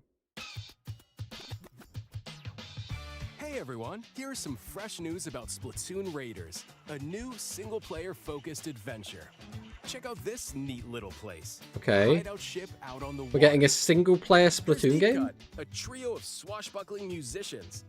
And this scrappy individual? That's you. Let's call this handy youth the Mechanic. The four of them are using the hideout ship as their hub, hunting for treasure across these landmasses. Is the gameplay loop still going to be the same? Where you just shoot and color stuff in? Alright, time for a quick dive. You didn't know? No, I'm not a big Splatoon person. I played the first Looks Splatoon like the game. treasure they're after is at the base of those lights. But there's a bunch of aggressive creatures called salmonids in the way. And when you get too close, they'll attack immediately. The other stream started again. Aren't pushovers either, so you shouldn't go it alone. That's where this comes in, the Exploration Bot.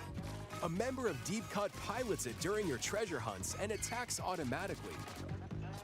Launches you in the air for extra height. And even gets out of the bot to unleash special moves like this. I mean, this looks fine. This isn't my cup of tea, so I'm not going to play You also it. get But... support in the form of gadgets. There's one that continuously fires ink after it's when you get too close, they'll attack in Why? through enemies. Why do you keep doing this? Go away. Another that spins ink around you, and more. And the best part, you can use them together. It'd be nice if that made things easier, though. So to recap, do not underestimate the Salmonids. Yikes, this is tougher than it looks.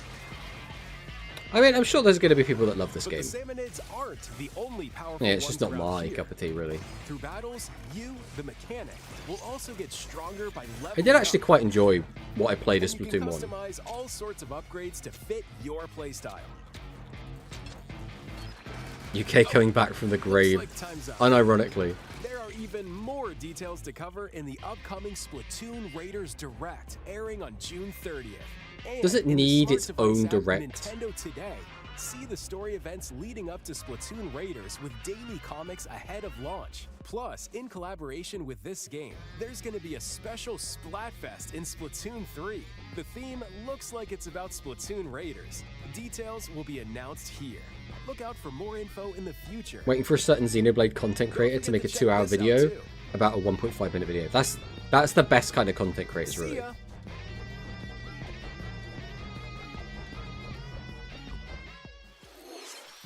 Right, So here we what go. did you think? Something good. Something good. Something Splatoon spicy. Raiders is just around the corner. We'll also be releasing new Joy-Con 2 controllers inspired by Deep Cut. We hope you're looking I forward mean, to the it. colors look nice. Let's see some more headlines.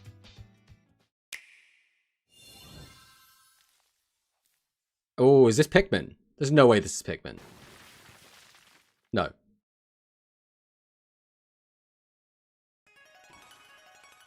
Deltarune. Okay.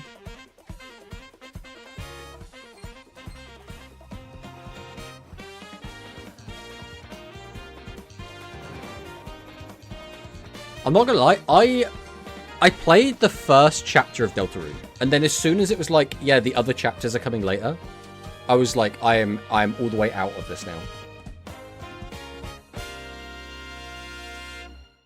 So I really liked Undertale. I thought Undertale was really cool, but like as soon as they were like, we're releasing this game in chapters, I was like, I just don't care anymore.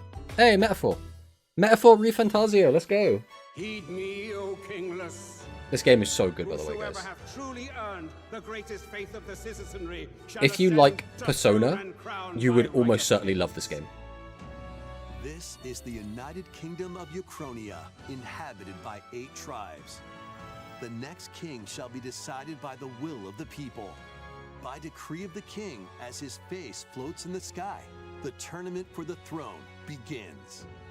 As the realm grapples with its first ever This game is election, just so good, man. those The vying music for is the good, the throne characters put are their good, the plans into story's action. good. Mechanically, it's so As good. one of the Like the throne's combat system, the candidates, job system. You'll travel across the kingdom, forging bonds with compelling characters along the way.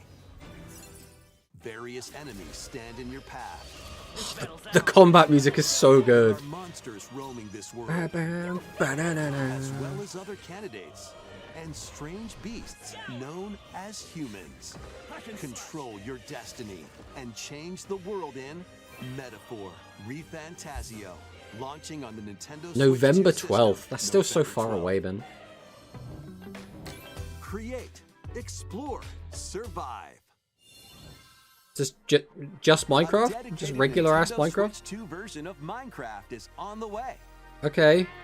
Dig into your Minecraft adventure on Nintendo Switch 2 with support for vibrant visuals. A game released in November. Embark on a journey And it's just a across port the as well. world with So enhanced lighting and shadow effects. Plus, Nintendo Switch Whoa. worlds can be carried over, so you can pick up right where you left off. What will you create next? Minecraft launches on Nintendo Switch 2 I haven't like sat down and this played year. Minecraft in probably like 2 or 3 years at this point. Final Fantasy 14? Okay, this is a real one.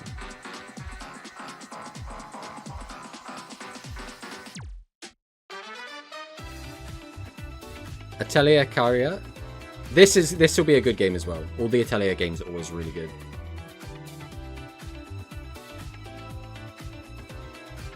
Space Marine 2. I mean, Space Marine is just a really good franchise. If you like the 40k universe, it is absolutely a fantastic game. Observer. I don't know what Observer is, if I'm being honest. They made a game about the Minecraft movie? Yeah, they even do the whole, like, chicken jockey. And Lava Chicken. We already almost ending. I don't know if this ends at 4 or half 4. I can't remember.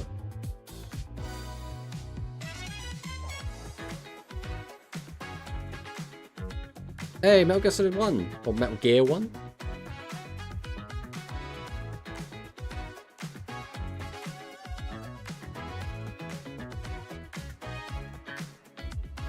Tales of Eternia. I never played Tales of Eternia. Comes out October. If anyone wants to play an ancient JRPG. SnowRunner is a game that one of my friends is obsessed with. Like, absolutely loves this game.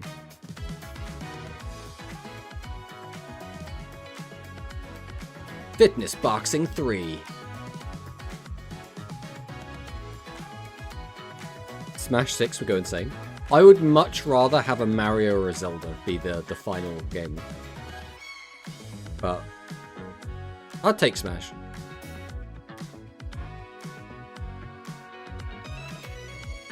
Final Fantasy 14.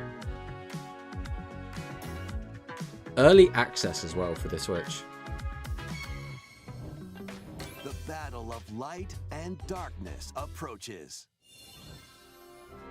Okay, we're getting the first 3? Filled with memorable adventures. I was gonna say, there's no way. Kingdom Hearts games are coming to Nintendo. There's no way they were gonna do Kingdom Hearts 4 here. Iconic Disney and Pixar worlds. Befriend all sorts of magical allies. And battle enemies in action RPG combat. Relive these stories or experience them for the Fitness first time boxing in your alongside mouth. Sora and his friends as they fight the darkness. If you have the cloud versions on Nintendo Switch, you can transfer your existing save Kingdom data Hearts to wasn't these on the Nintendo Switch. Switch 2 games. Well, not on Switch 2. These 3 collections launch on Nintendo Switch 2, October 8th. A bundle with all 3 compilations, Kingdom Hearts Collection 1 through 3, also launches October 8th. Additionally, a free demo of Kingdom Hearts 3 plus Remind will be available later today on Nintendo eShop.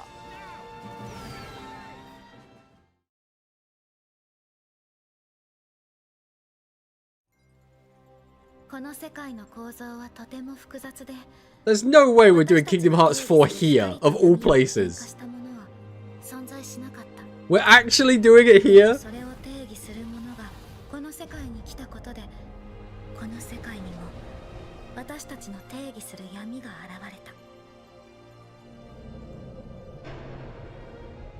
How much are you giving us? Are we gonna get to see some combat?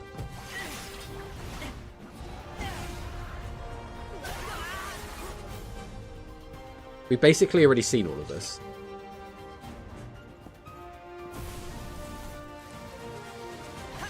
Here we go.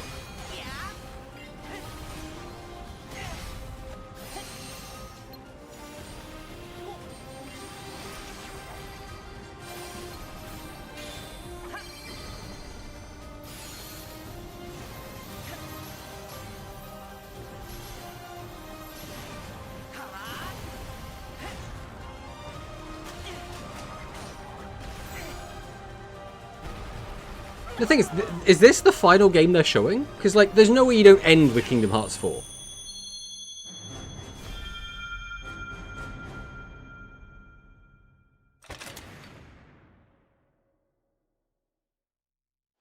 I mean, that was pretty hype. How was that? Next is our last announcement. Okay, so this has to be really big if this dethroned Kingdom Hearts 4 as the final game.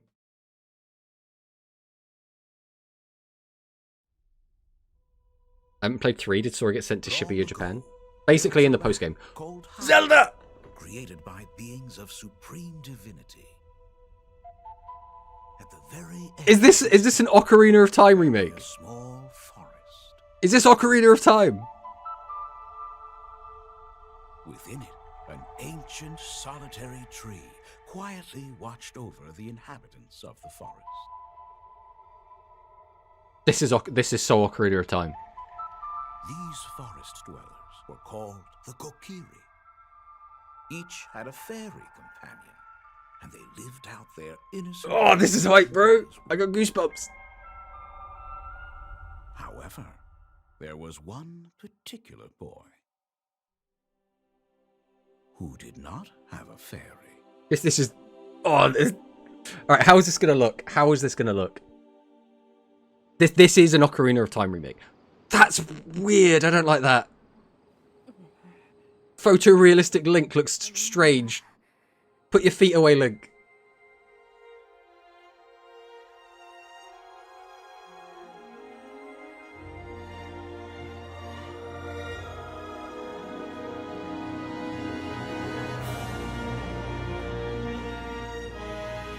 Well, we've got an Ocarina of Time remake. Are we going to see more? Oh, don't tell me that's all we're going to get is photorealistic Link feet, and that's it. The Legend of Zelda Ocarina of Time will be reborn on Nintendo Switch 2. Oh, I want to see what it looks like. More details will be announced. All I know is I don't like Link's design. It looks weird. That's all for today's Nintendo Direct. Earlier this year, Devon-san was appointed as the new president of Nintendo of America. We'd like to conclude this presentation with a few words from Devon-san. I mean, thank you for watching. I would have preferred a new game. Kind of. Thank you, Koizumi-san. Hi, everyone. I'm Devin Pritchard. I personally am not the biggest fan of the latest two Zelda games. I don't really like Breath of the Wild or Tears of the Kingdom. So I'm more excited for this than I am of a new one of those. And for me, that's what games have always been about. Those little moments that surprise me and allow me to immerse myself in different worlds.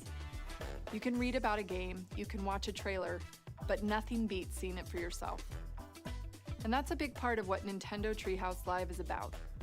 Getting a closer look, hearing from the teams, and spending more time with the games themselves. So let's get to it.